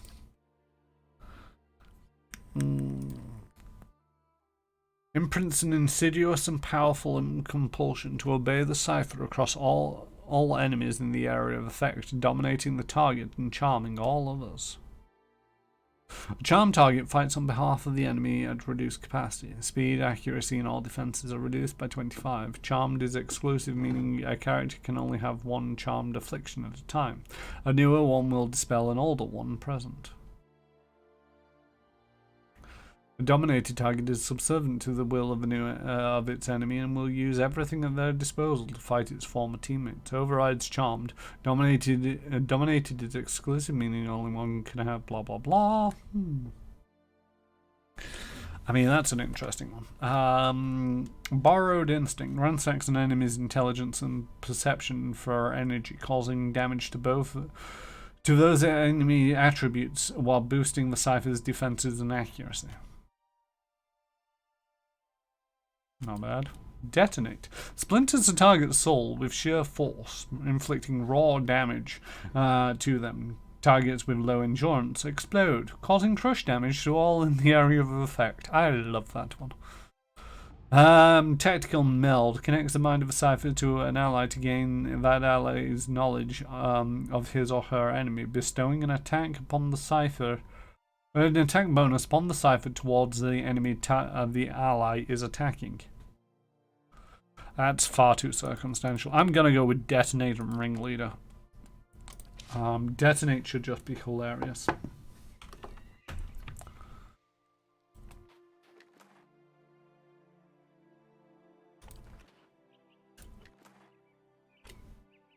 Coil of Resourcefulness. Stalker, Fast Drawer, Dexterity of 1. And Journal page. Day 4. Took down another stag today. Still not enough hides to make this trip worth it. Day 6. Blizzard coming. Staying put until it passes. Day 9. Close call with a pair of ogres. Luckily they didn't see us. Day 11. Tracking a bear larger than a large bear that Norin spotted from the ridge. Might even be Greyjaw. My grandfather told me stories about him. Wouldn't that be something if we were able to, if we were the ones to finally kill him? Day 12. It's definitely Greyjaw. We're dangerously close to the Ogre cabin, but we've got Greyjaw trapped, and his hide is too valuable to pass up. The three of us should be able to handle one bear. But you didn't, though.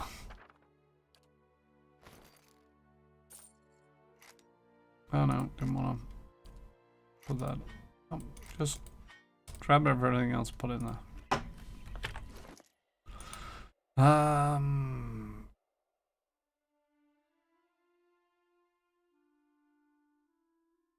Trap accuracy. Should really at some point use one of these traps that I've got. It's one of them games where it's like if you mechanically take care of a trap rather than using your face, you get to keep the trap.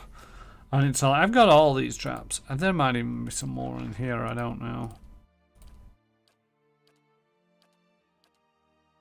Well, these are all the traps that I have gathered up so far this game. And I just never use them.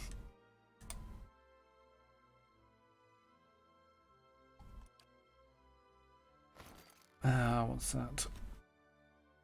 Oh, of might.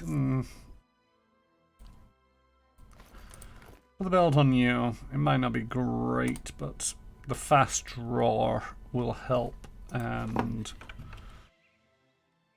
you're doobly what's it minded, trap minded, so anyway, right, save.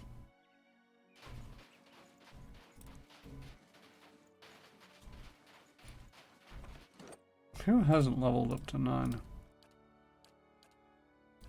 It's just Mainha.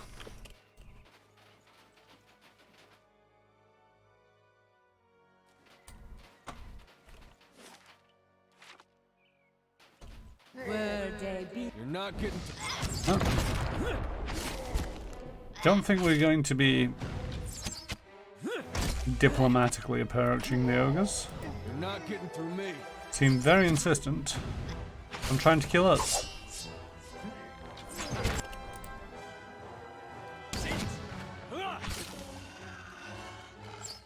Come on.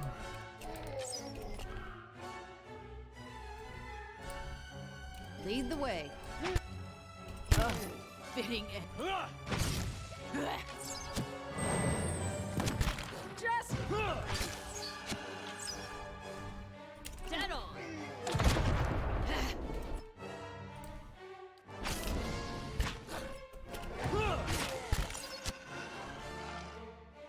I'm here. Spot on.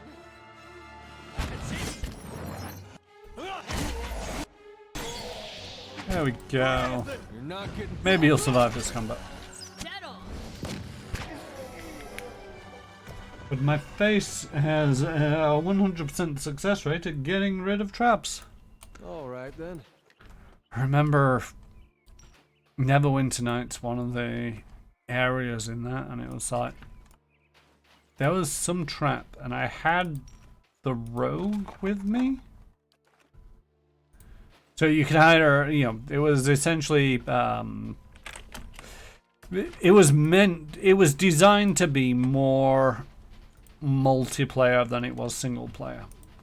And you controlled one character, but you could hire a henchman to follow you around and play it reasonably comfortably in solo, just on your own. With this one henchman. I say one henchman.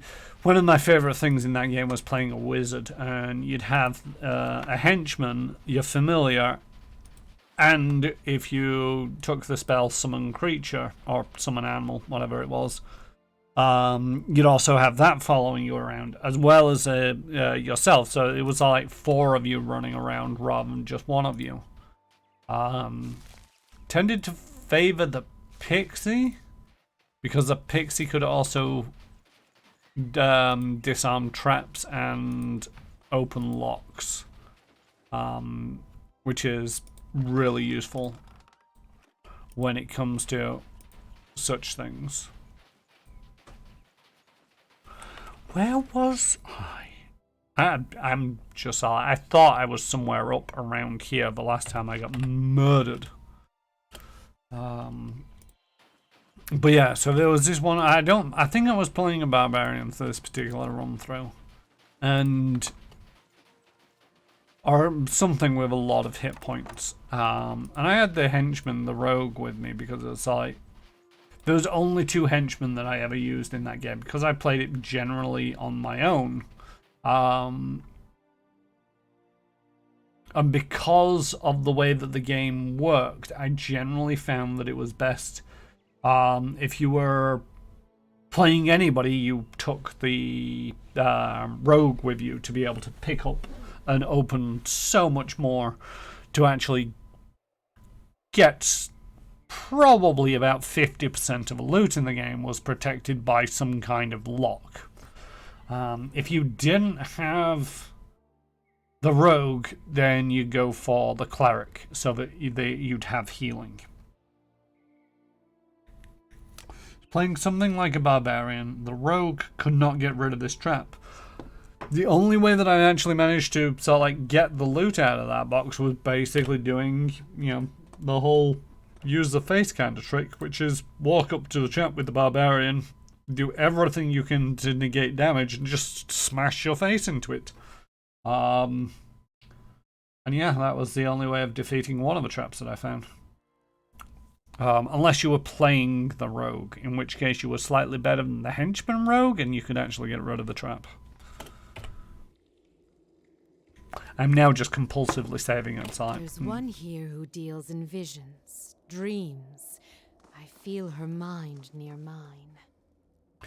The petrified skull is as cold and hard as stone. Wax tears. Tears dribble from the eye sockets. Hello? Ogre matron. Were they be done?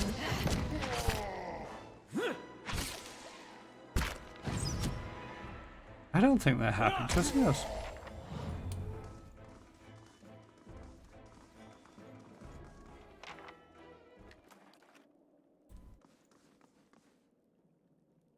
Unlocking this will require the proper key.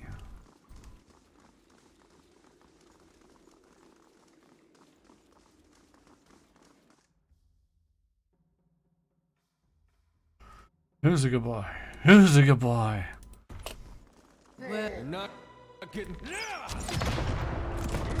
Oh, this has gone sideways very, very quickly. Right, okay. Take care of winter wolves. Let's have some stuff.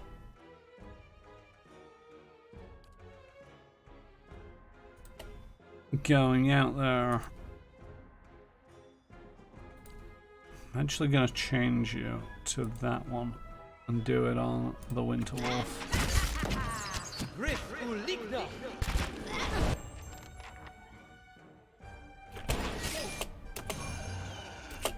The dominate did not work. The dominate did not work. Run away.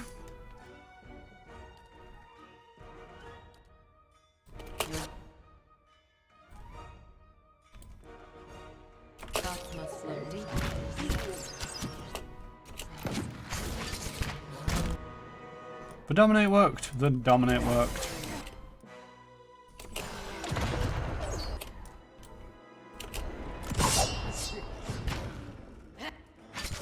My mind feels sharp as steel.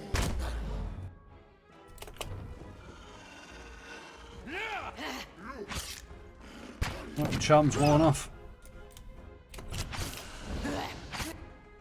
Spirit, wait. You're not looking so healthy.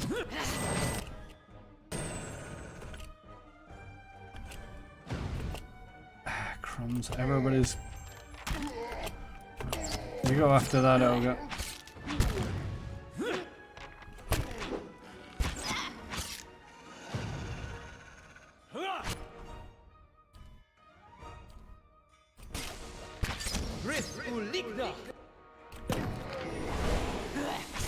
There we go.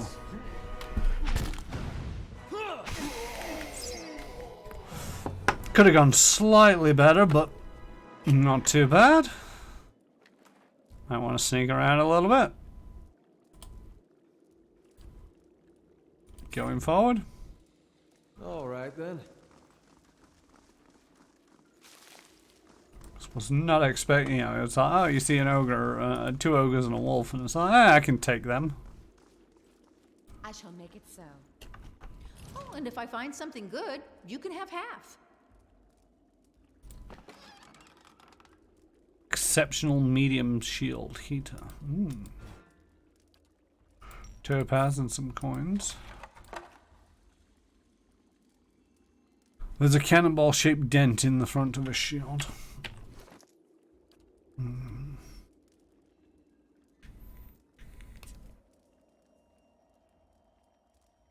See, the medium shield doesn't offer quite as much deflection, but it doesn't damage the accuracy as much. But I think I prefer the deflection.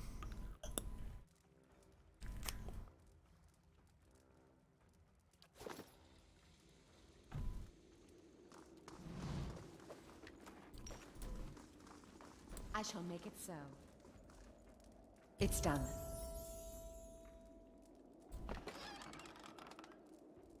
Ooh, an exceptional blunderbuss. Right, the barbarian levels up.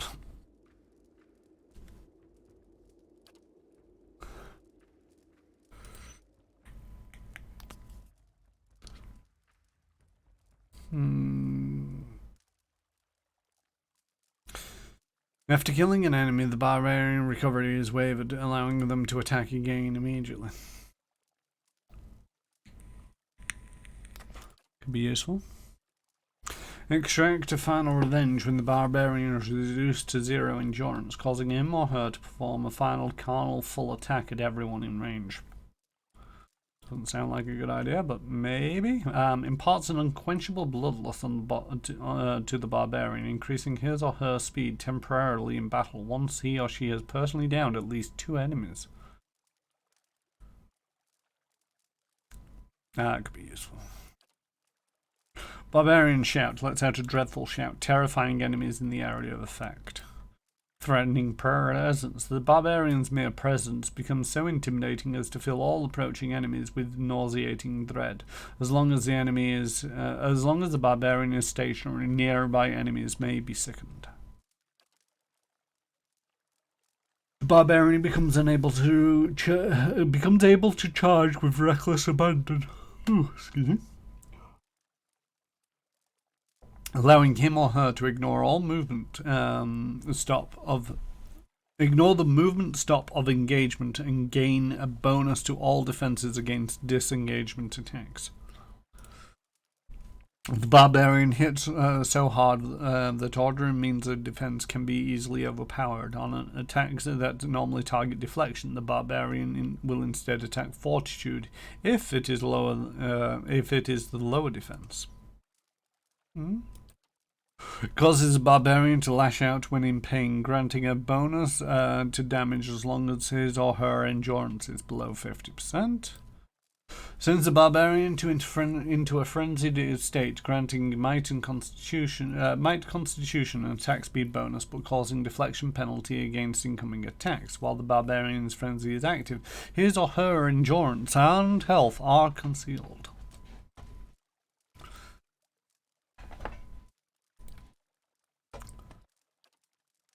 See, Blooded Brute Force and Bloodlust, I feel, are the 3 that I like. I think I'm going to go with Brute Force so that we target Fortitude instead of Deflection, if Fortitude is lower.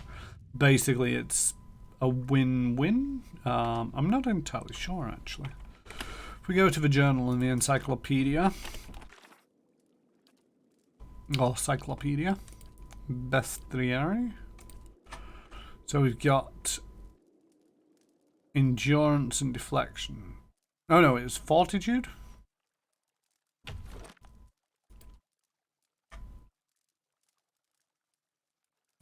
Brute force. Yeah, fortitude over deflection. So if we go back to... So deflection is lower than fortitude, but that's an animate. A bear? Let's have a look at a bear. Bear fortitude is a lot higher than the deflection. For all kinds of bear. Crag ogre. Again, the fortitude is higher than the deflection. I've been gypped. Oh no, the Delgam, the Meripoenig, and the Poiré is how they're flip flopping around. Oh no, it's the Delagran, where the fortitude is low and the deflection is high. I don't know. I have a feeling to a certain degree that's not a very useful. Yeah, I was hoping to see about a 50-50 split. The Phantom, the Shade, the Shadow, and the Spectre. So anything of a shadow is there.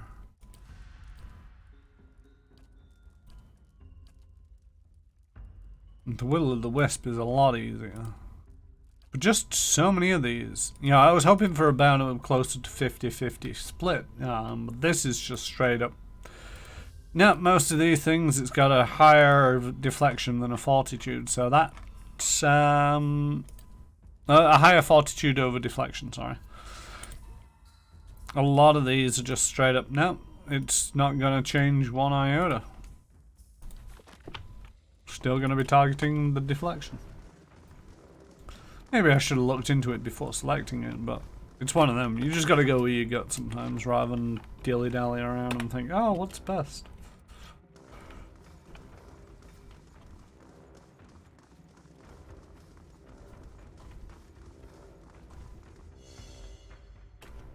What have we here? A trap, as you just identified.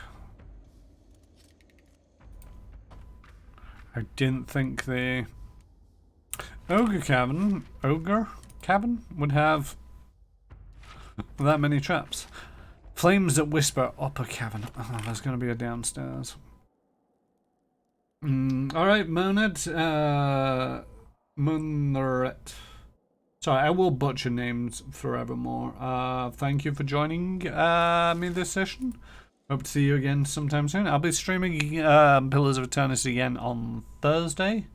Usually later, about 9 o'clock GMT rather than 6 o'clock. No, 8 o'clock GMT for another 3 hours. My mind feels twisted. Leave it.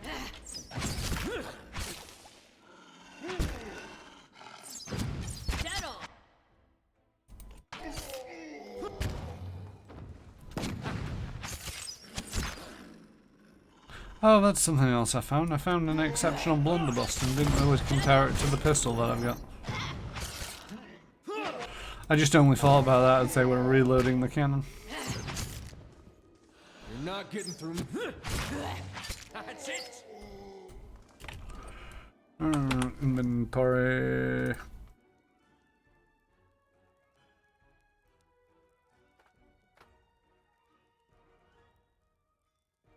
There it is.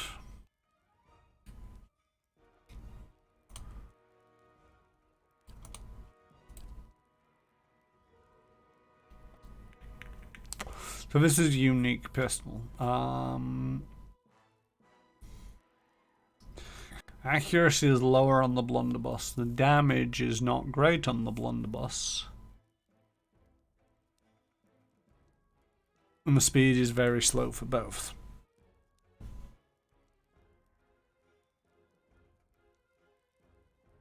It bypasses less DR. Its crit multiplier is lower. Is this pistol really all that much better?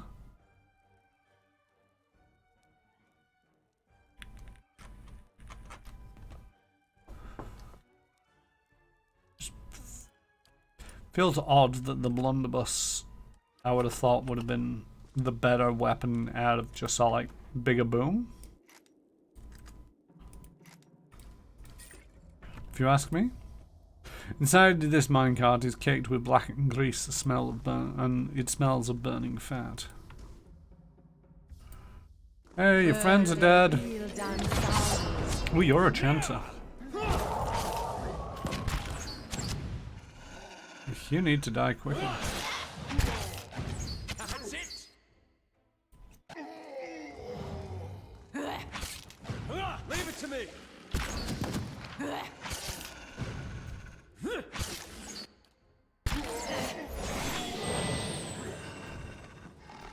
This. Spot on. Hey. Settle.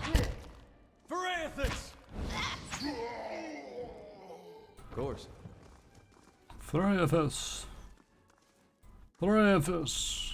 Yes, yes, we know you do the work of Verathis.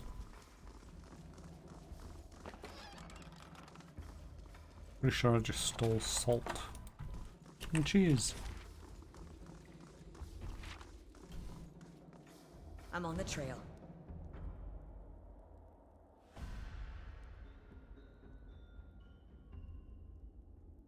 I discovered the ice chute. A wide shaft snakes deeper underground. The lip is surrounded by scattering refuge and half-gnawed carcasses, but the wisps of light wink along the wall below. Yet the chute disappears into darkness. Peering into the depths, you can see our shattered bones and streaks of frozen sludge stuck in the ice. A rancid odor of rotted meat wafts from the chute. The ice that varnishes the chute feels slick and smooth. It won't offer any traction. The faint echoes from the depths suggest that it is a long way down. However, you notice a thick stalagmite nearby. It looks sturdy enough to hold a rope and a grappling hook. I'm gonna leave that for now. I probably will end up having to go down there, but keeping an eye out. let us finish exploring up here, just in case we find the key to this door. I don't think we will. I think it's locked from the other side, if I'm entirely honest with you. I need to go down, defeat whatever's down there, come back up, appear the other side, and just pop the lock from the other side. Or I could be lying, and there could be stairs here, and they go down. Right, okay. Let's go have a poke around the doobly what's it, flibbity flob. Ice hole. Ice chute.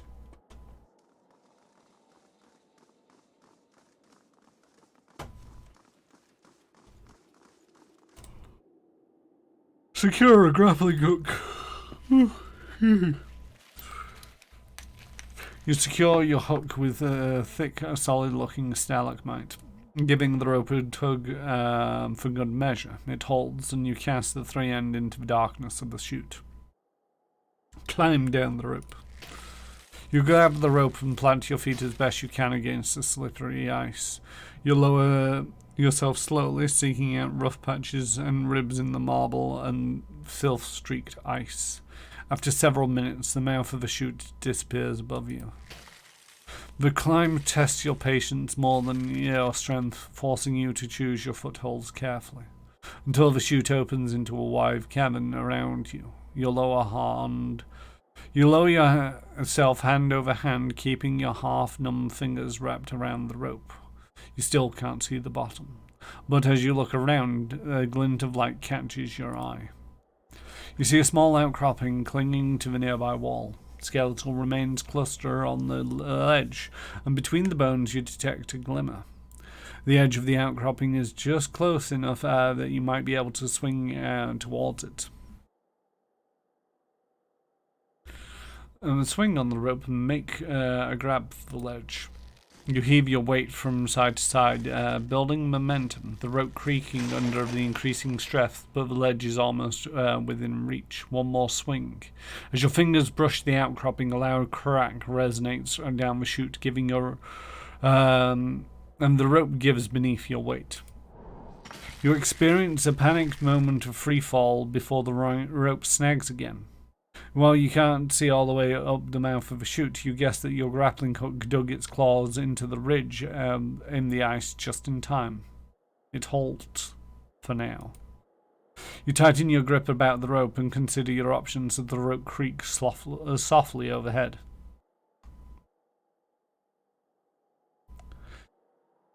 Carefully climb up the rope to secure it once more. You decide to anchor the new hook the hook to a new support. From here, you can't tell how secure the rope is, but you suspect any sudden weight change or fumbling could dislodge the rope and send you crashing down. Who will you send climb the rope and secure the grappling hook?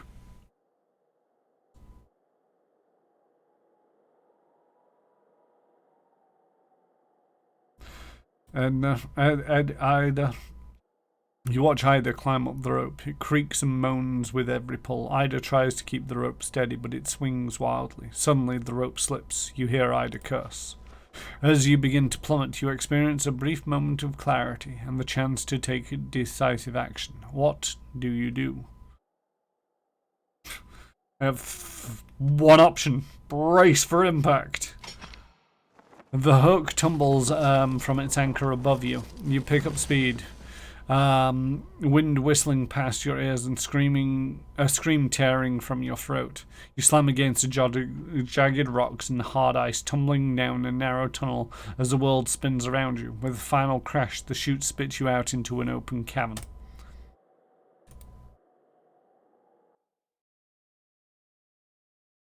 Hey, I'm not dead. Yeah, pulling parachute line would have been a great option if there was that option. No, it's just like, brace for impact. Hey. What the fuck are you? Oh, I think I remember these things being mentioned. Velagafath. Faith. We're dead. Yep. If you shoot them, they die. If you stab them, they die. If in doubt, kill everything.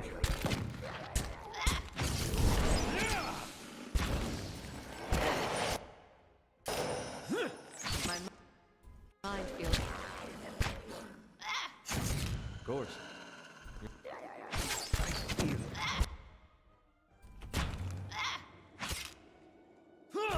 My mind feels sharp as steel. Well, we didn't die. There's fish people trying to kill us. And there's loot down here. Troll hide belt. Ooh. And stalwart bony.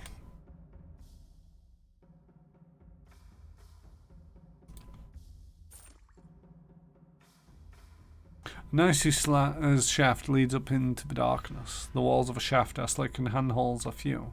There's no way to climb up from down here. Hey. Well, shit.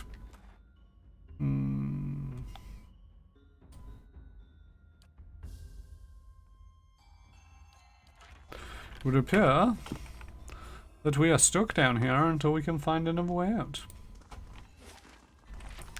I had a feeling that'd be the case. Get down, can't get back up.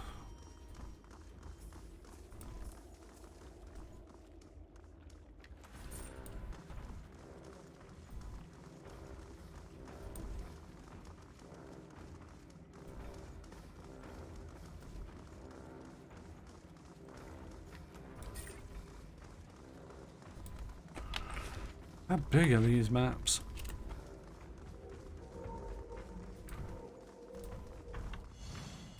Keeping an eye out. Wayfarer's hide.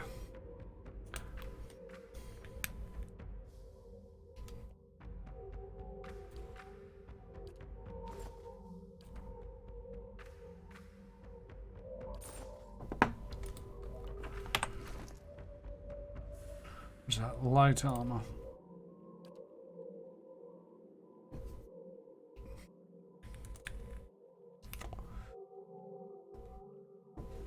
Recovery speed minus 25%, superb, which means it's a plus 6 damage reduction.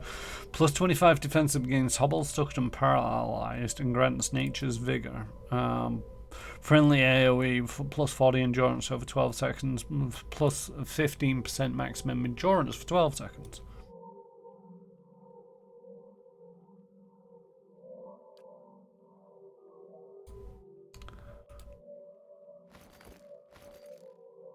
Oh, it's belt, isn't it?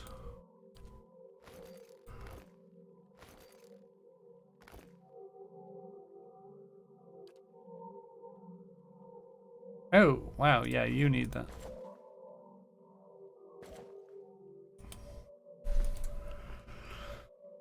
Same recovery time, but 4 points more of defense and a bunch of other bonuses. Hey.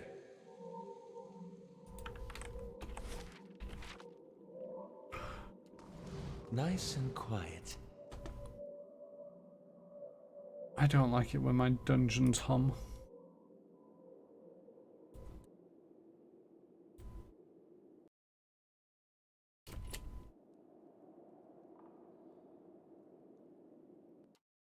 Varathis!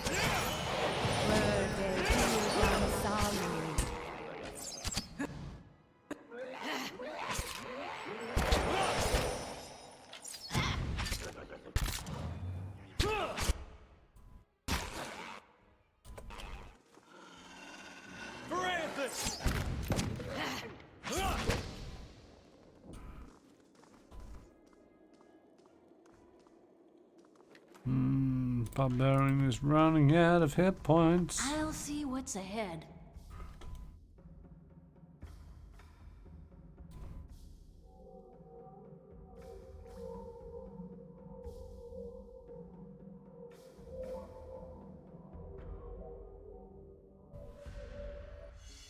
What have we here? A trap. You've literally just seen it.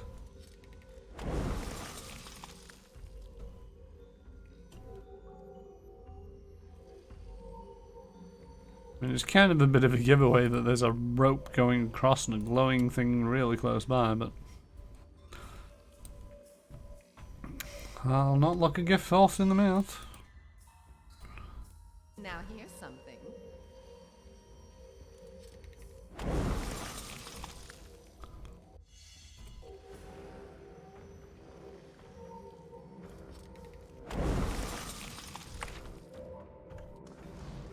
I'm feeling that's a way up and out, maybe? Oh, and if I find something good, you can have half. Leave it to me! Leave it to me!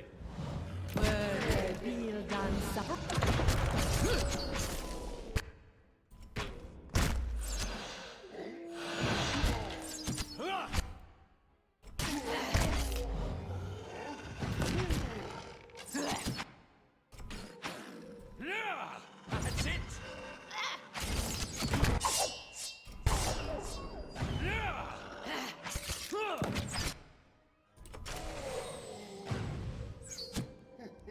You're not getting through me. Leave it to me.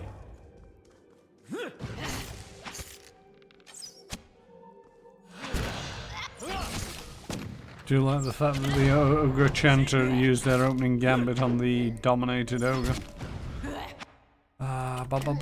Come on.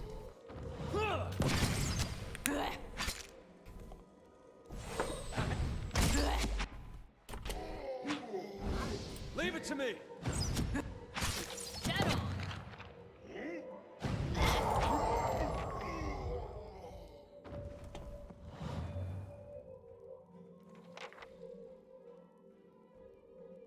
They're getting health from somewhere.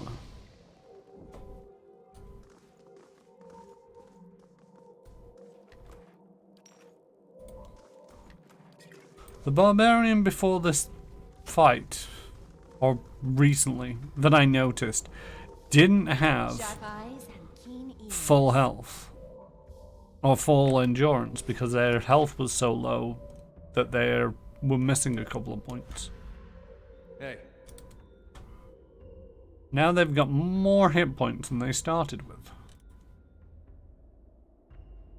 Not sure where that's coming from. If only we knew. Dig, dig, dig. I'm digging all day.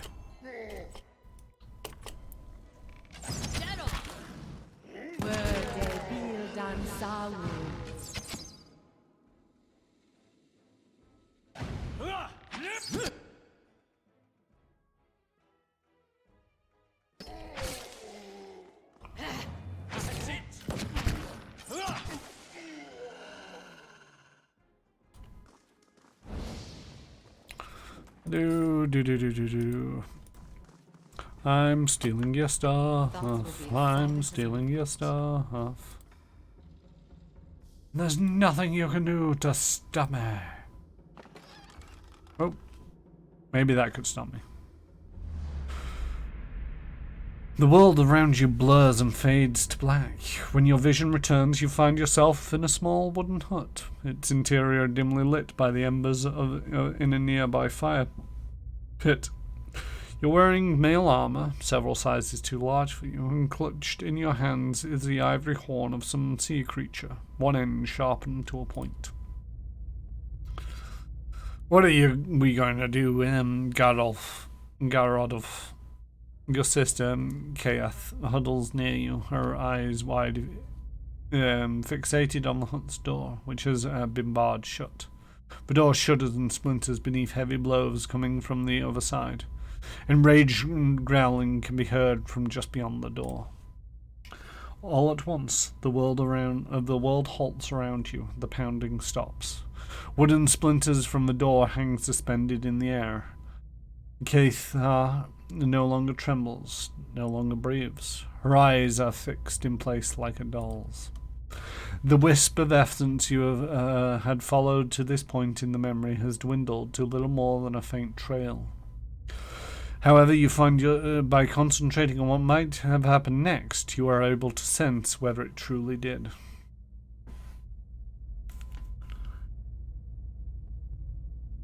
Take cover beside the door. No sooner does your mind touch on the possibility than the world lurches back into motion, and the thunderous impact strikes a door. The door crashes inwards as the young girl screams. A large creature, resembling a bear and taller than any man of your tribe, steps into the hut with a triumphant roar. It doesn't notice you crouched beside the door. Stab the creature from behind.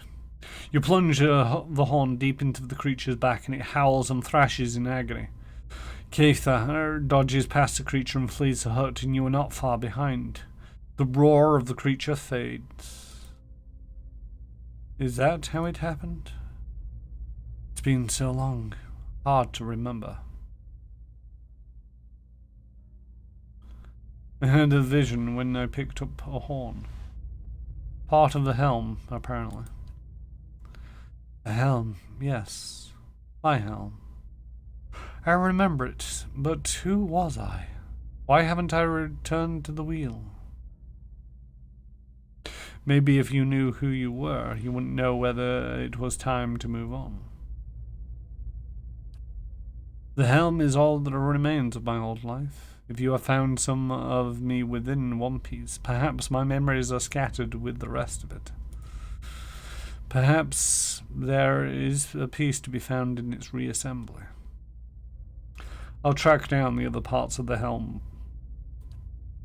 Thank you, my friend.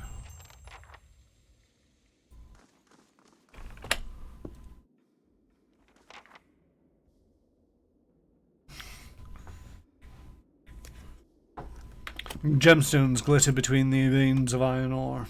They're deeply embedded within the cave wall, and extracting them will, all intact would require a hammer and chisel, as well as a deft touch. Use a hammer and chisel to carve the gemstones out of the wall. The chisel keeps slipping in your grip, and your careless hammer blow destroys some of the more valuable gems. Fortunately, you're able to retrieve the rest without any trouble. Alright.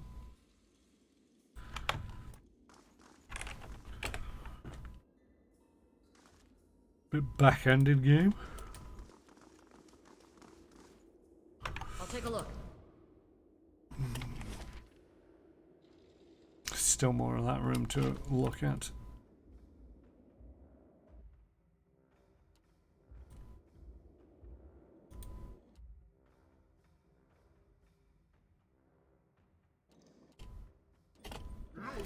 You're not getting through me.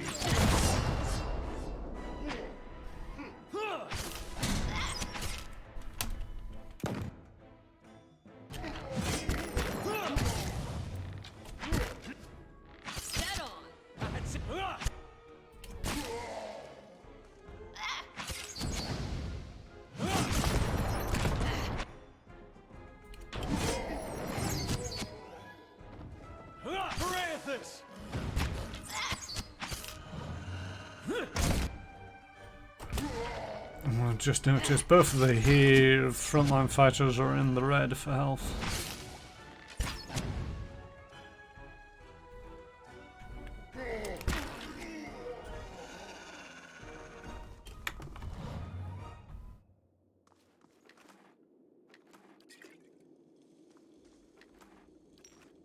I shall make it so. Requires 1 pick lock. Party pick locks 49. Do you want to pick the lock? Yes. It's done. Exceptional Scepter, Amulet of Spell Ward, and Edra Anich. It's one of them where it's like there's been a lot of different currencies in this game. I've not really read too much into them because it's one of them where it's like, really, does the game really need all of these currencies? Slow and silent. Where does this lead?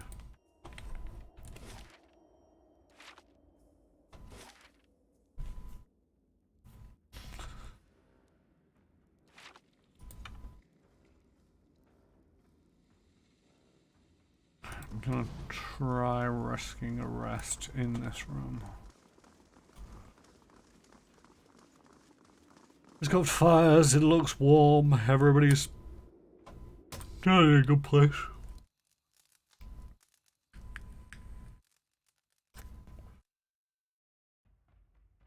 You awaken and hear someone stirring, growling. You look over and see Mena twitching and muttering in her sleep. You can't make out what she's saying, but from her bared teeth and the sheen of sweat on her brow, this seems like a very bad dream. Wake up, Mena. She sits bolt upright, roaring and reaching for her weapon. Calm down. You're safe. What? Oh. Her gaze darts around, but slowly focuses on you. She grimaces and looks away, wiping her face. Oh, sorry. I must have been dreaming. She lies back down and turns away from you. You can't help but notice how carefully she's avoiding your gaze. About what? No, it's nothing. Sorry, I shouldn't have bothered you. She pulls a blanket over her shoulders.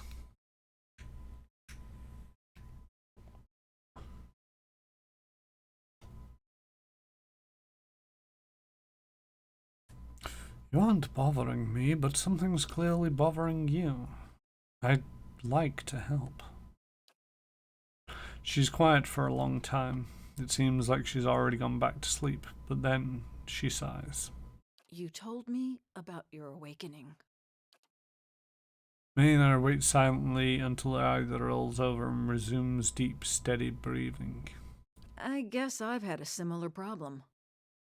There's something I remember from a former life. Happened hundreds of years ago, but I remember it like it was yesterday. How did you remember it? Happened while I was fighting in Old Valia 20 years ago. My unit was camped out in the palace we'd just taken. The others were roasting the last of the Marcheso's pigs in the feast hall. So I went to the wine cellars to fetch a few bottles. She works a finger into a knot. I don't know how long she'd been hiding there, but there was this old woman. Must have been one of the servants. Her fingers curl into fists. She had this wild look in her eyes. I approached her and tried to tell her not to be afraid, that she was safe. Mina holds out her hand, reliving the memory. She screamed and grabbed my arm. She closes her eyes. It felt like someone had hit me in the back of my head. I blacked out for a few minutes, and when I came to, she was gone. Go on. I took a few bottles up with me, feasted with the rest of the troops. But when I went to bunk, I had a dream. She shivers. Only it was more vivid than any dream I've ever had. I tasted the sweat on my lips, felt the jungle air on my skin, heard the cries. She stops and swallows, shaking her head. Sorry. This dream, this was a memory? Like when you hear a song you know you've heard before. She nods. Anyway, I laid off the drink for several days, but I kept having the dream. After a few weeks, I thought a change of scenery might do me good. Since then, I've been a pirate in the Deadfire, a pilgrim in the White That Wends, an adventurer in the Living Lands, and a gift bearer in a Shamadal. That does not say Shamra.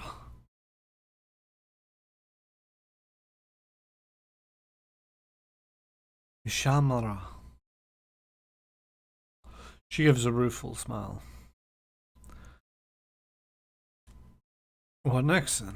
I told you I was looking for the Abbey of the Fallen Moon so I could leave something behind. There's a pool there, the Salt Well. It's where gift bearers leave the heaviest burdens. She pauses. It's said that a person can enter it and leave their own memories behind. There's a distant, hungry eye look in her eyes. And you would leave this haunting memory in the salt well? That's the plan. What if you lose more than you intend? At this point, I'd gladly give up all my memories if that's what it takes for peace in this life and the next. I wanted to ask you about something. Well, that's all for now.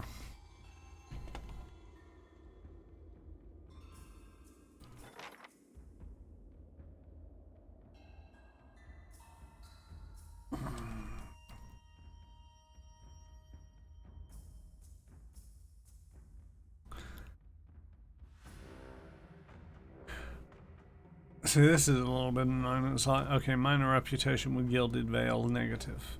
Payoff 250.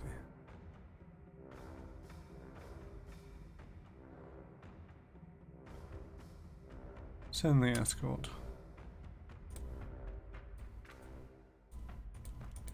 Oh, Pelagina's dealing with something else.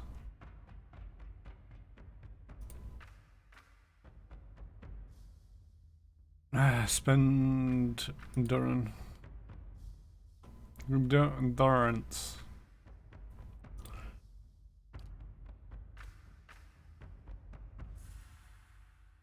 How's this coming along? It's got to be something in progress. One would assume. I don't have anything in progress. Probably didn't want that, but oops. I thought it'd basically tell me it's oh, you know, do you want to confirm this and or. Right, grab the supplies and let's move on out.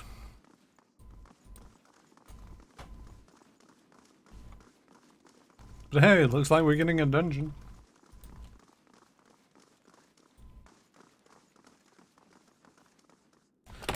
See if these stairs go up to where we suspect they go up to.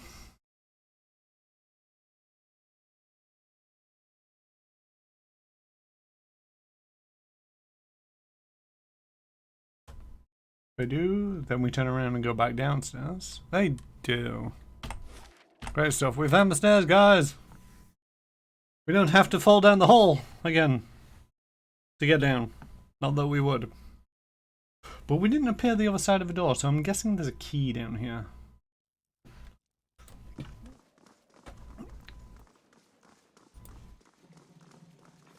I shall be discreet.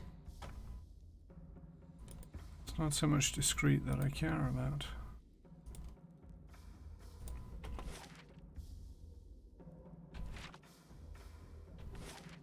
I'm not doing a good job at searching this place.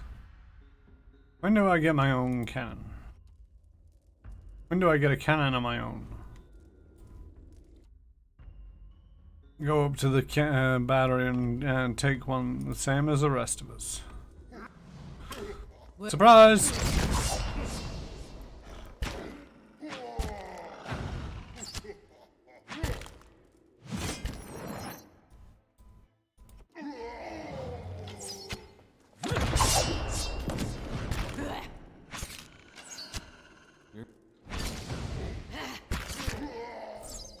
Leave it to me. All this running around the movement seems to be fairly slick and swift. The thing is, it's also in slow mode. I cannot imagine trying to play this game with everything going on in whatever it considers not to be slow mode.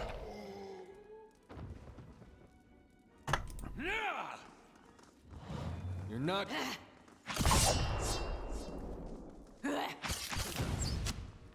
Dead on. That's it.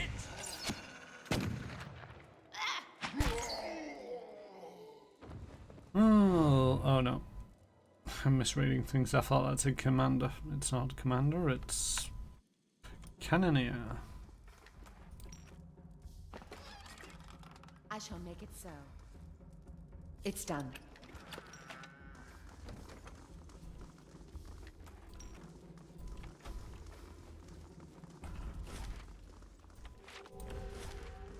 Armory, upper cabin, armory, mine.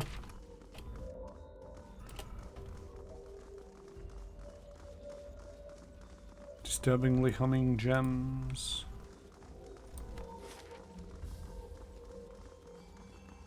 Let's go back to this lake.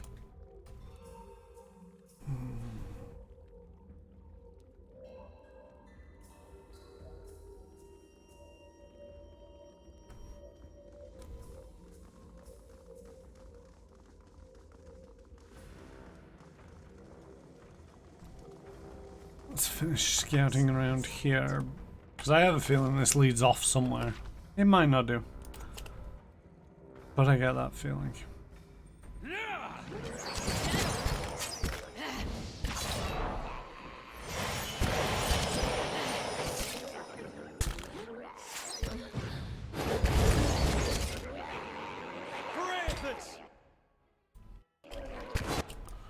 Well, we've charmed in a one.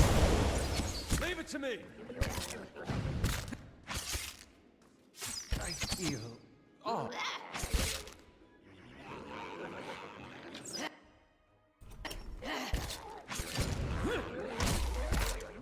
Were they be done?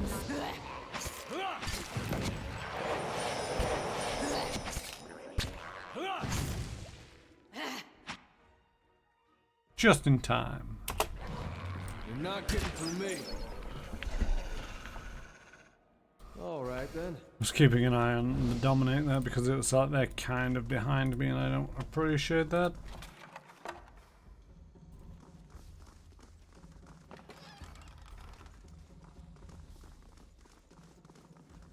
One of them odd things in this game where it's like, I don't mind games where it's like, oh, you need camping supplies if you want to do these things, but it just feels artificial because I find so many camping supplies lying around.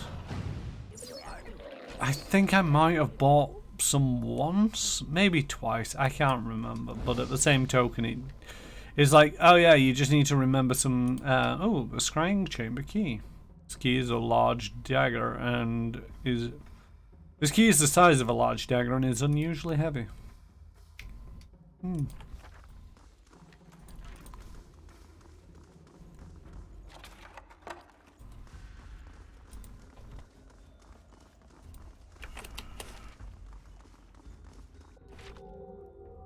You know, it just seems a bit odd to bother with if it's going to be so easy to just not worry about.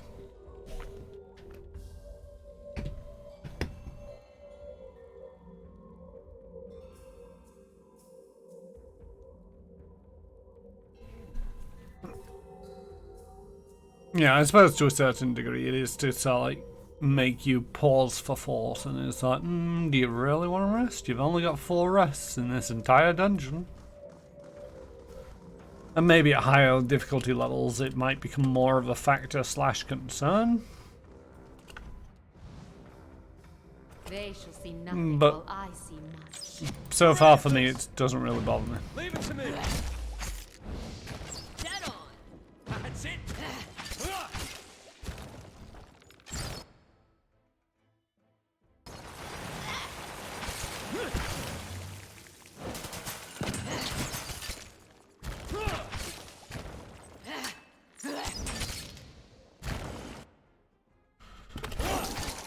That's it. Didn't realise the Barbarian was so low on health.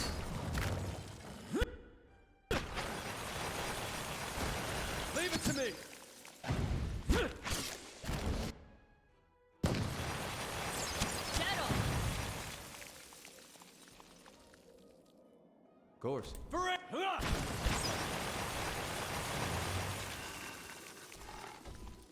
Hey.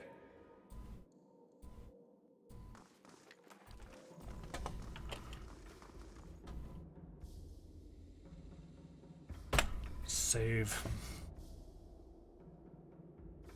Do. I think I might get this dungeon just about finished. What are we doing for EXPs? Level 9. I think the game taps out at 16. Keep forgetting these things. I've looked at it once, but it's like, I'll figure it out. A set of stairs, so maybe I won't finish this dungeon if this goes on too deeply. I mean, I kind of did expect this to lead somewhere, I just wasn't sure whether it was to stairs, like I originally assumed, because I thought these were the stairs back up when the other ones weren't found.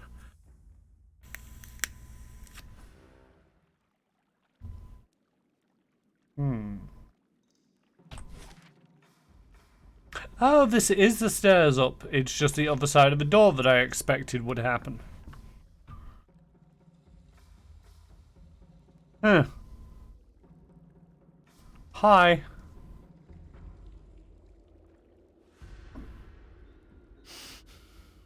Fish. Sweat. Sulfur. The ogre matron sniffs in the air. Her nostrils are wide and dark as 2 pistol barrels. Beware her temper.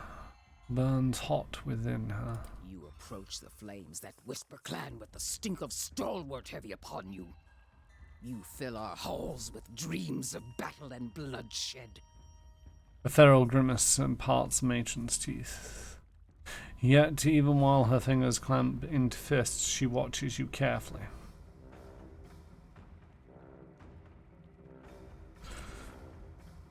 I came to talk on behalf of Stalwart. I'm just trying to protect the village. What right have cowards and agitators to protection? The villagers spy on our camps and spoil our hunts. Pick us off only to retreat behind their walls. Cold fury rumbles in her voice. Like a crack in the ice, they spread deeper into our lands with each waning moon. But we'll answer them blow for blow. And your ogres broke through the town stockade, so...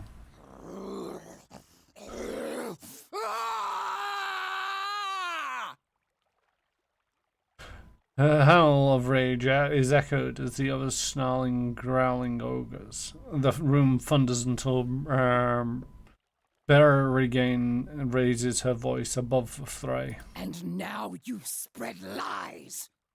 They were from Wolf with many mouths. My clan was here with me. Leave off with your lies and threats if you mean to walk out of here. The villagers seek the White Forge. They're not after you. Yet they come with weapons in hand and mark their passage with the blood of my kind. Wiry black hairs bristle along her arms and neck. And their strength fails, so they send you to carve a path through the fallen keep. Durgan's battery unsettles you. Of course it does. Her hot breath hisses between bared teeth. The other ogres growl and glare at you. Her mind boils with fear. It's the diseased carcass of a ruined civilization. It festers with restless spirits and rotten magics. I see. She roars and clutches her head with wide, long-fingered hands. Dreams. Hailstones falling like cannonballs from the ramparts. A frozen gale screeching through the tower door. Her nails plough trenches through her ropey hair and raise a spot of crimson from her scalp. Finally, her growls subside and her breathing slows. She looks back at you with bloodshot eyes. My dreams drove me to found this clan. Now my dreams tell me that Stalwart's ambition will destroy us.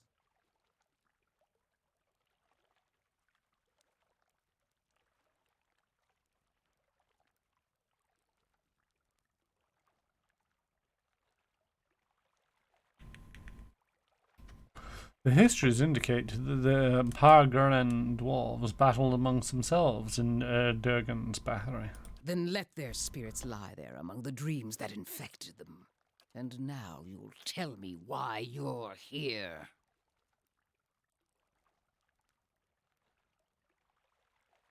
Stalwart has enlisted my aid. I've got to help them find the White Forge.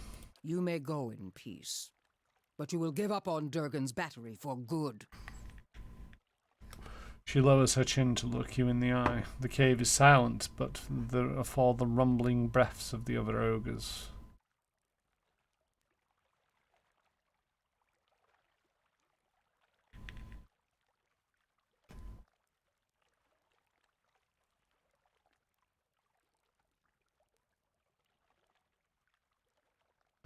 Until you know what lies in Durgan's battery, your clan will live in fear of a mystery. For several seconds, no one says anything. Durgan watches you while the other ogres watch her. Their hands tense around their clubs and their lips pull back in toothy grimaces. Finally, her shoulders relax. Then take the bounty of your foolish predecessors. May it serve you better. One of the ogres stands near Bergen, muttering something in her ear. You gained item, Leaden Key Expedition Journal. Leaden Key, that's interesting. Ewotica Hood, Leaden Key Robes, 2 potions of major endurance, and 6 Speckleback Jerky. Under the circumstances, I'll overlook your slaughter of my clan. You shall have the peace of flames that whisper. For now. I hope your skills are as fine as your words. It is rare that a matron betrays her dreams.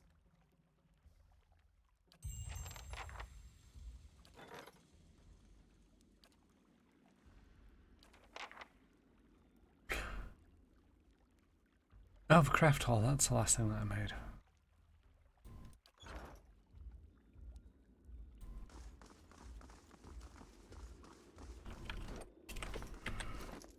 Is there a journal?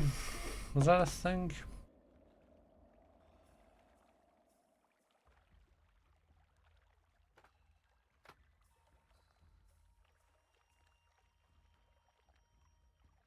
What did I just get? Leaden Key Expedition Journal.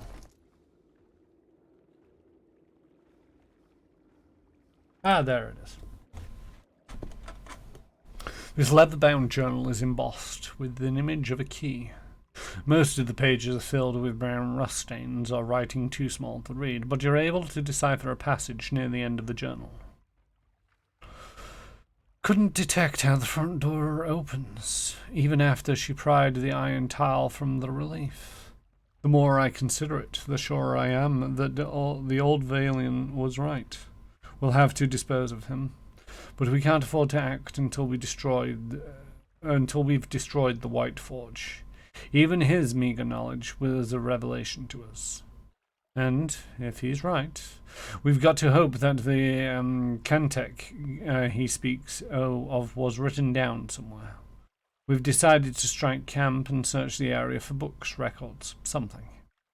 Anything's better than sitting in the middle of this blizzard.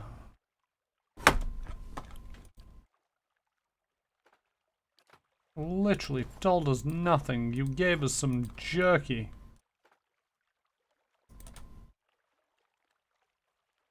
Which literally doesn't really do that much. Major potion of endurance. Sure, equip them. Why not?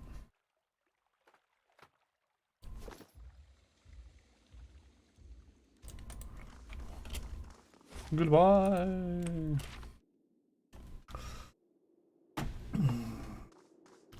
So that was a nice little dungeon.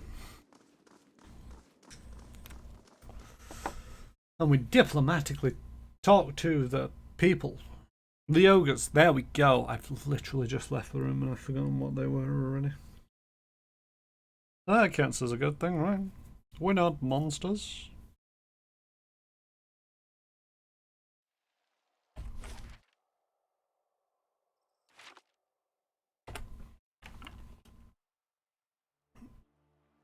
Quick saving. Wait.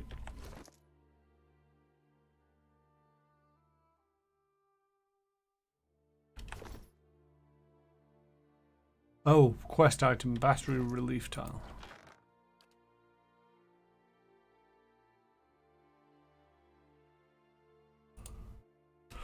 This anvil-shaped tile feels cold in your hand. One side is pitted and webbed, but the other is perfectly smooth. It appears to be made of iron.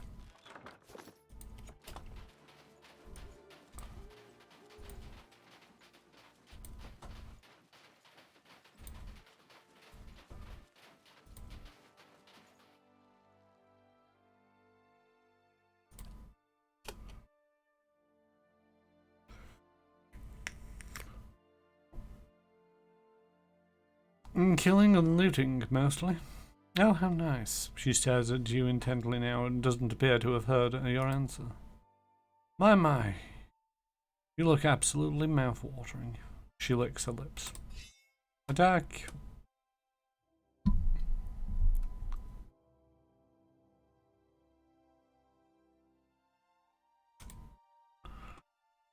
Right, let's see if I can actually do this time.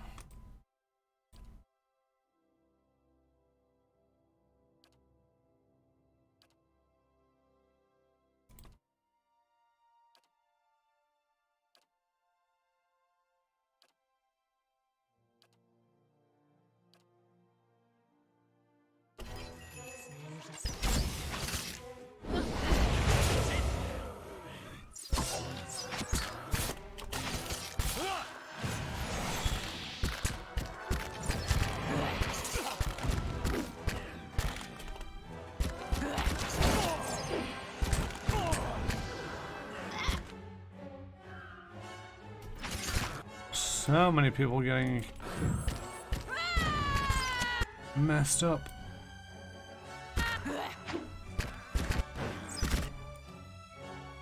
Nope. I think I'm gonna have to leave that until later.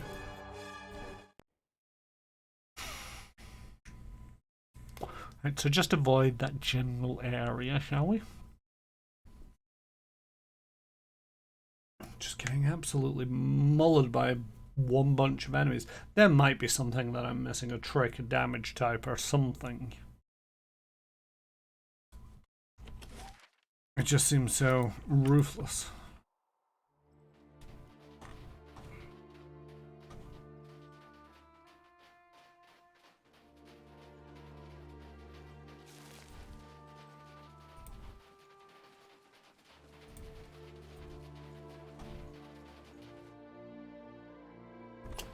Where der Bild an Saul.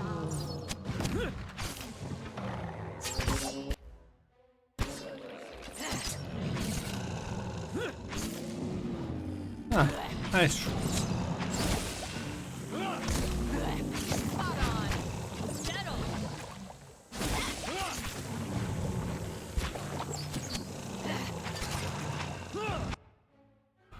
thought you'd kill this one. Yay, we killed it. That's it.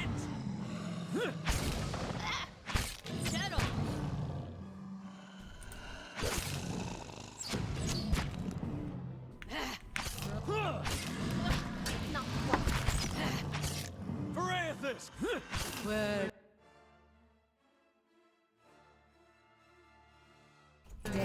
Not getting through me.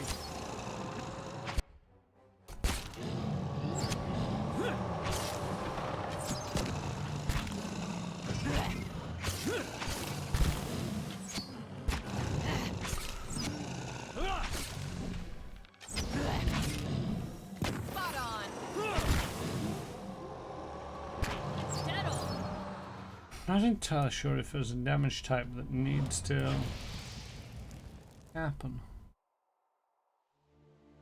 Worm knocked out Ice Troll. Ice Troll activates second chance. Okay, so the second chance is just restoring like a bit of endurance.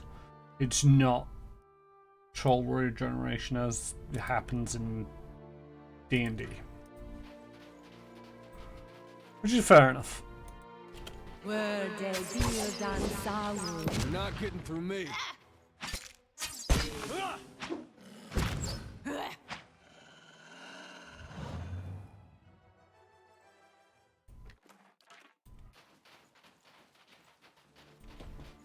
It's always interesting to see how other games, and to a certain degree, if other games obey the sort of like the stereotype of, you know, Dungeons and Dragons. It's a fairly common thing, but at the same token, it's not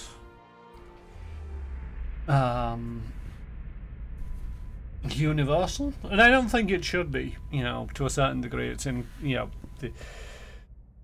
it's one of them where it's like when it comes to D&D, the expectation to a certain degree is there so deeply that,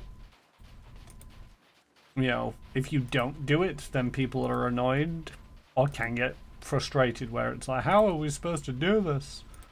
And it's like, well, has anybody examined the troll and thought about what they know about trolls? Because this doesn't seem to be your average troll. But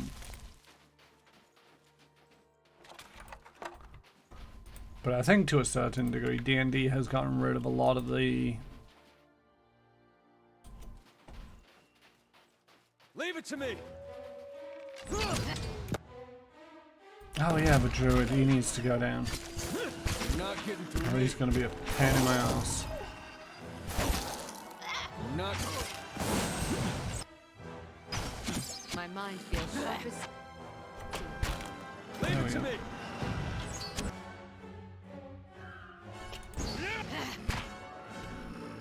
I think that's everything dead. It's still raining jibs. You get that helm. Everything else can go in there. Yeah, helm. Ta-da! Alright.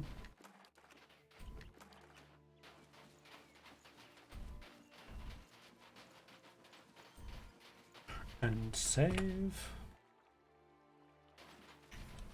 Just gonna finish off uncovering this area, then we'll be calling the stream there.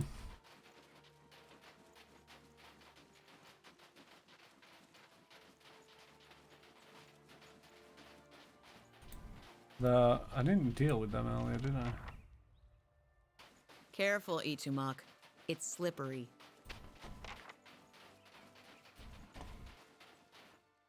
They're marked as slavers, and I don't like that. Don't see many on these roads, and the few we do are hunters, woodcutters, or smugglers.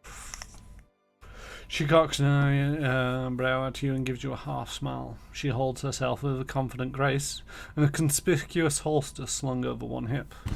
Beyond her is a wagon loaded with supplies. Manacles dangle from one end. Which are you? Hunter, woodcutter, or smuggler? A high, clear peals of laughter ring across the snowy plain. I suppose you could say I'm a hunter. And she drums the tooled leather of her holster.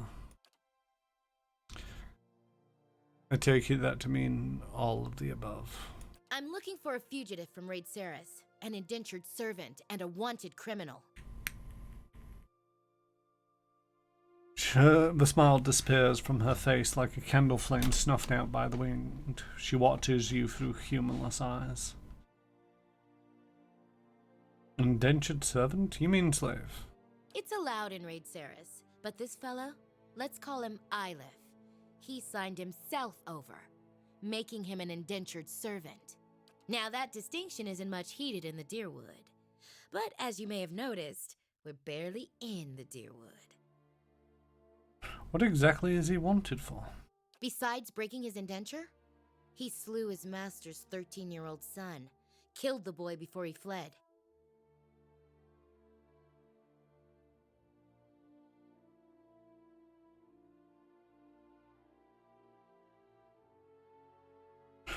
Save it, slaver. I'd never help you. I figured that might be the case. Trouble is, I can't let you warn him. But don't worry, I got other uses for you. Plenty of merchant captains are paying good coin for galley slaves.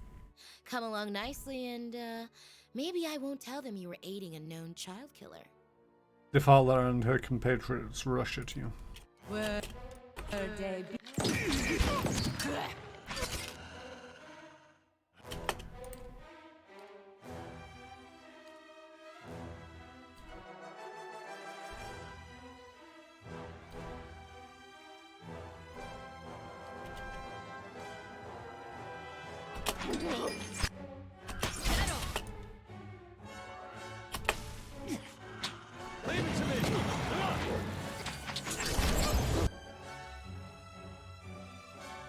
Oh wow, she was not as tough as I was expecting.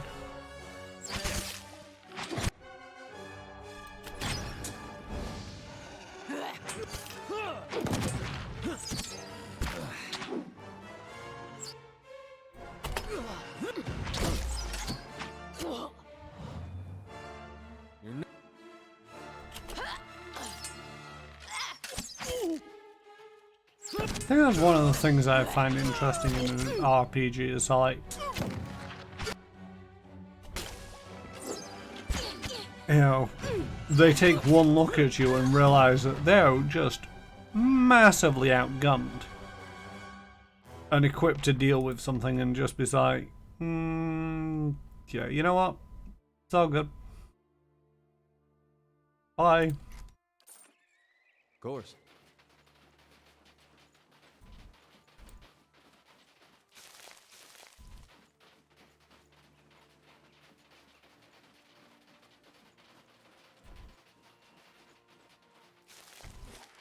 See, I'm tempted also to interrogate that.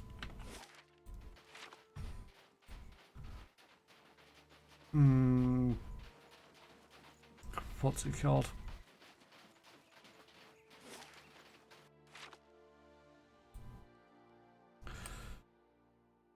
They're not Farlands.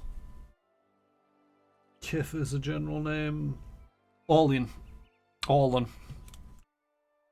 Tempted to interrogate that Orlan and find out if they are a child killer. If they are a child killer, then they'll too be put to the sword. You know, as much as I dislike slaves and slavery, I'm not opposed to, you know, actual justice of, you know, you shouldn't murder people.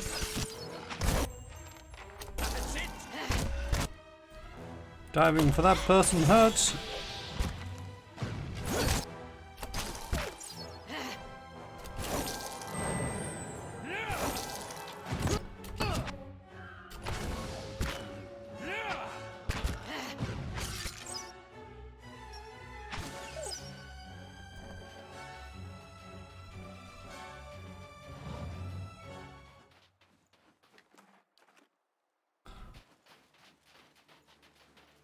There's something else out here, but it is time So that is going to have to wait until next time. Bum bum bum. Cliffhanger. What's in the cave? Anybody guesses?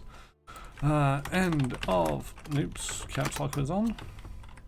I dislike it when certain keys don't work. So if you press home and then shift and then end, it's not selected everything. And if you go to the home and press delete, it doesn't actually delete.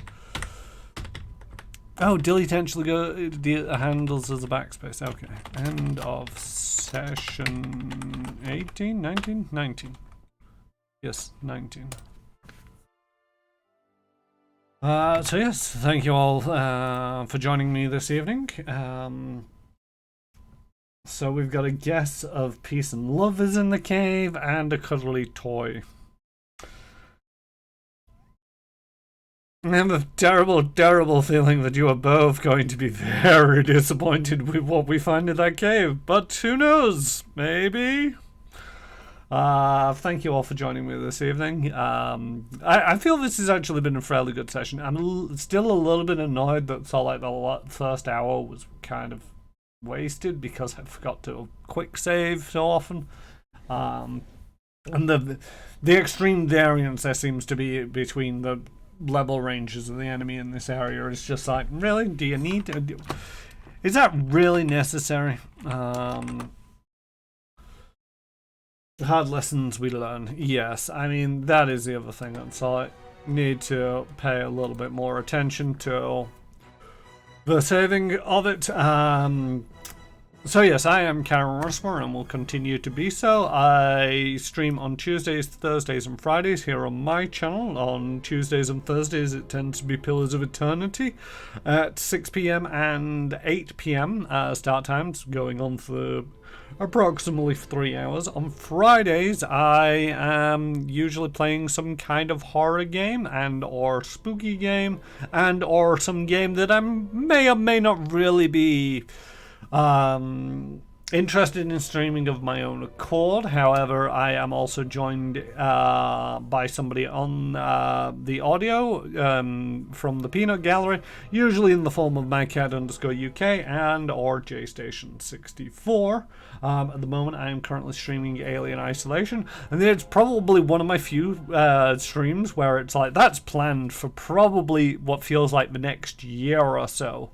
As it's like going through games that have been suggested to me. But yeah, currently playing through Alien Isolation. That one might be axed. It depends on how this Friday's session goes. After last Friday's session, it was very frustrating. I didn't feel like I made very good progress on stream. Everyone can hear you scream. Yeah, indeed. And it was just one of them where it's like, really? The game just feels too much. And it's not so much on the scary or the fear factor. I'm kind of used, I think that by doing this repeatedly, I've kind of gotten a little bit numb to it. A number of times where it's like, oh, there's a xenomorph, and it's see me, I'm going to die. Just get this over and done with. Rather than, the whole screaming and running around like a lot of people tend to do when faced with a xenomorph. It's like, you're gonna lose. So yeah, I'm gonna see how that goes this Friday. Dibbity what's it, flibbity flog. You can also usually find me over on Manapot Studios on Mondays, where I GM through Starfinder, Adventure Path, Fly 3 or Die in a stream that we call All the Glitters Explodes, with Retro Ted, Krifu, Banal, JStation64 and Crit Commissions forming the crew of the Fool's Gold. But that is over on Manapot Studios. Link has just gone up in the chat. Me, JStation64, Retro Ted, and Krifu Banal are also being the hosts, the innkeepers of a community server called The Stumbled Inn, where you can find us generally hanging around and talking about all things geekery in the off hours. And a link for that has just gone up into the chat. So very useful having people around. Do really want to, I think that just about covers everything. Feel free to check out JStation64, MyCat_UK's own channels. They do join me in the Peanut Gallery, and they do stream on their own. Usually good things. And anyway, right, I need to see if there is anybody that I desire to raid this evening. I usually do try to go out with a raid. I try to raid people that I know. And people that I'm aware of. Oh yeah, that's... Sorry, it's just like somebody's online and it's like, why do I know you? And it's like, oh yeah, they're doing that thing. Alright, so we are going to raid one of the other innkeepers, a Krifu Banal, who is playing Quest for Glory. Some really old and not really my style of game, but they enjoy it, so bully for them. And Quest for Glory 2. That's what that sputtering of letters in the chat is about. So yes, we're going to be raiding Krifu Banal. I do hope you all join me in the raid, and if not, I wish you a happy time zone, and hope to see you all next time. But until then, daddy bye.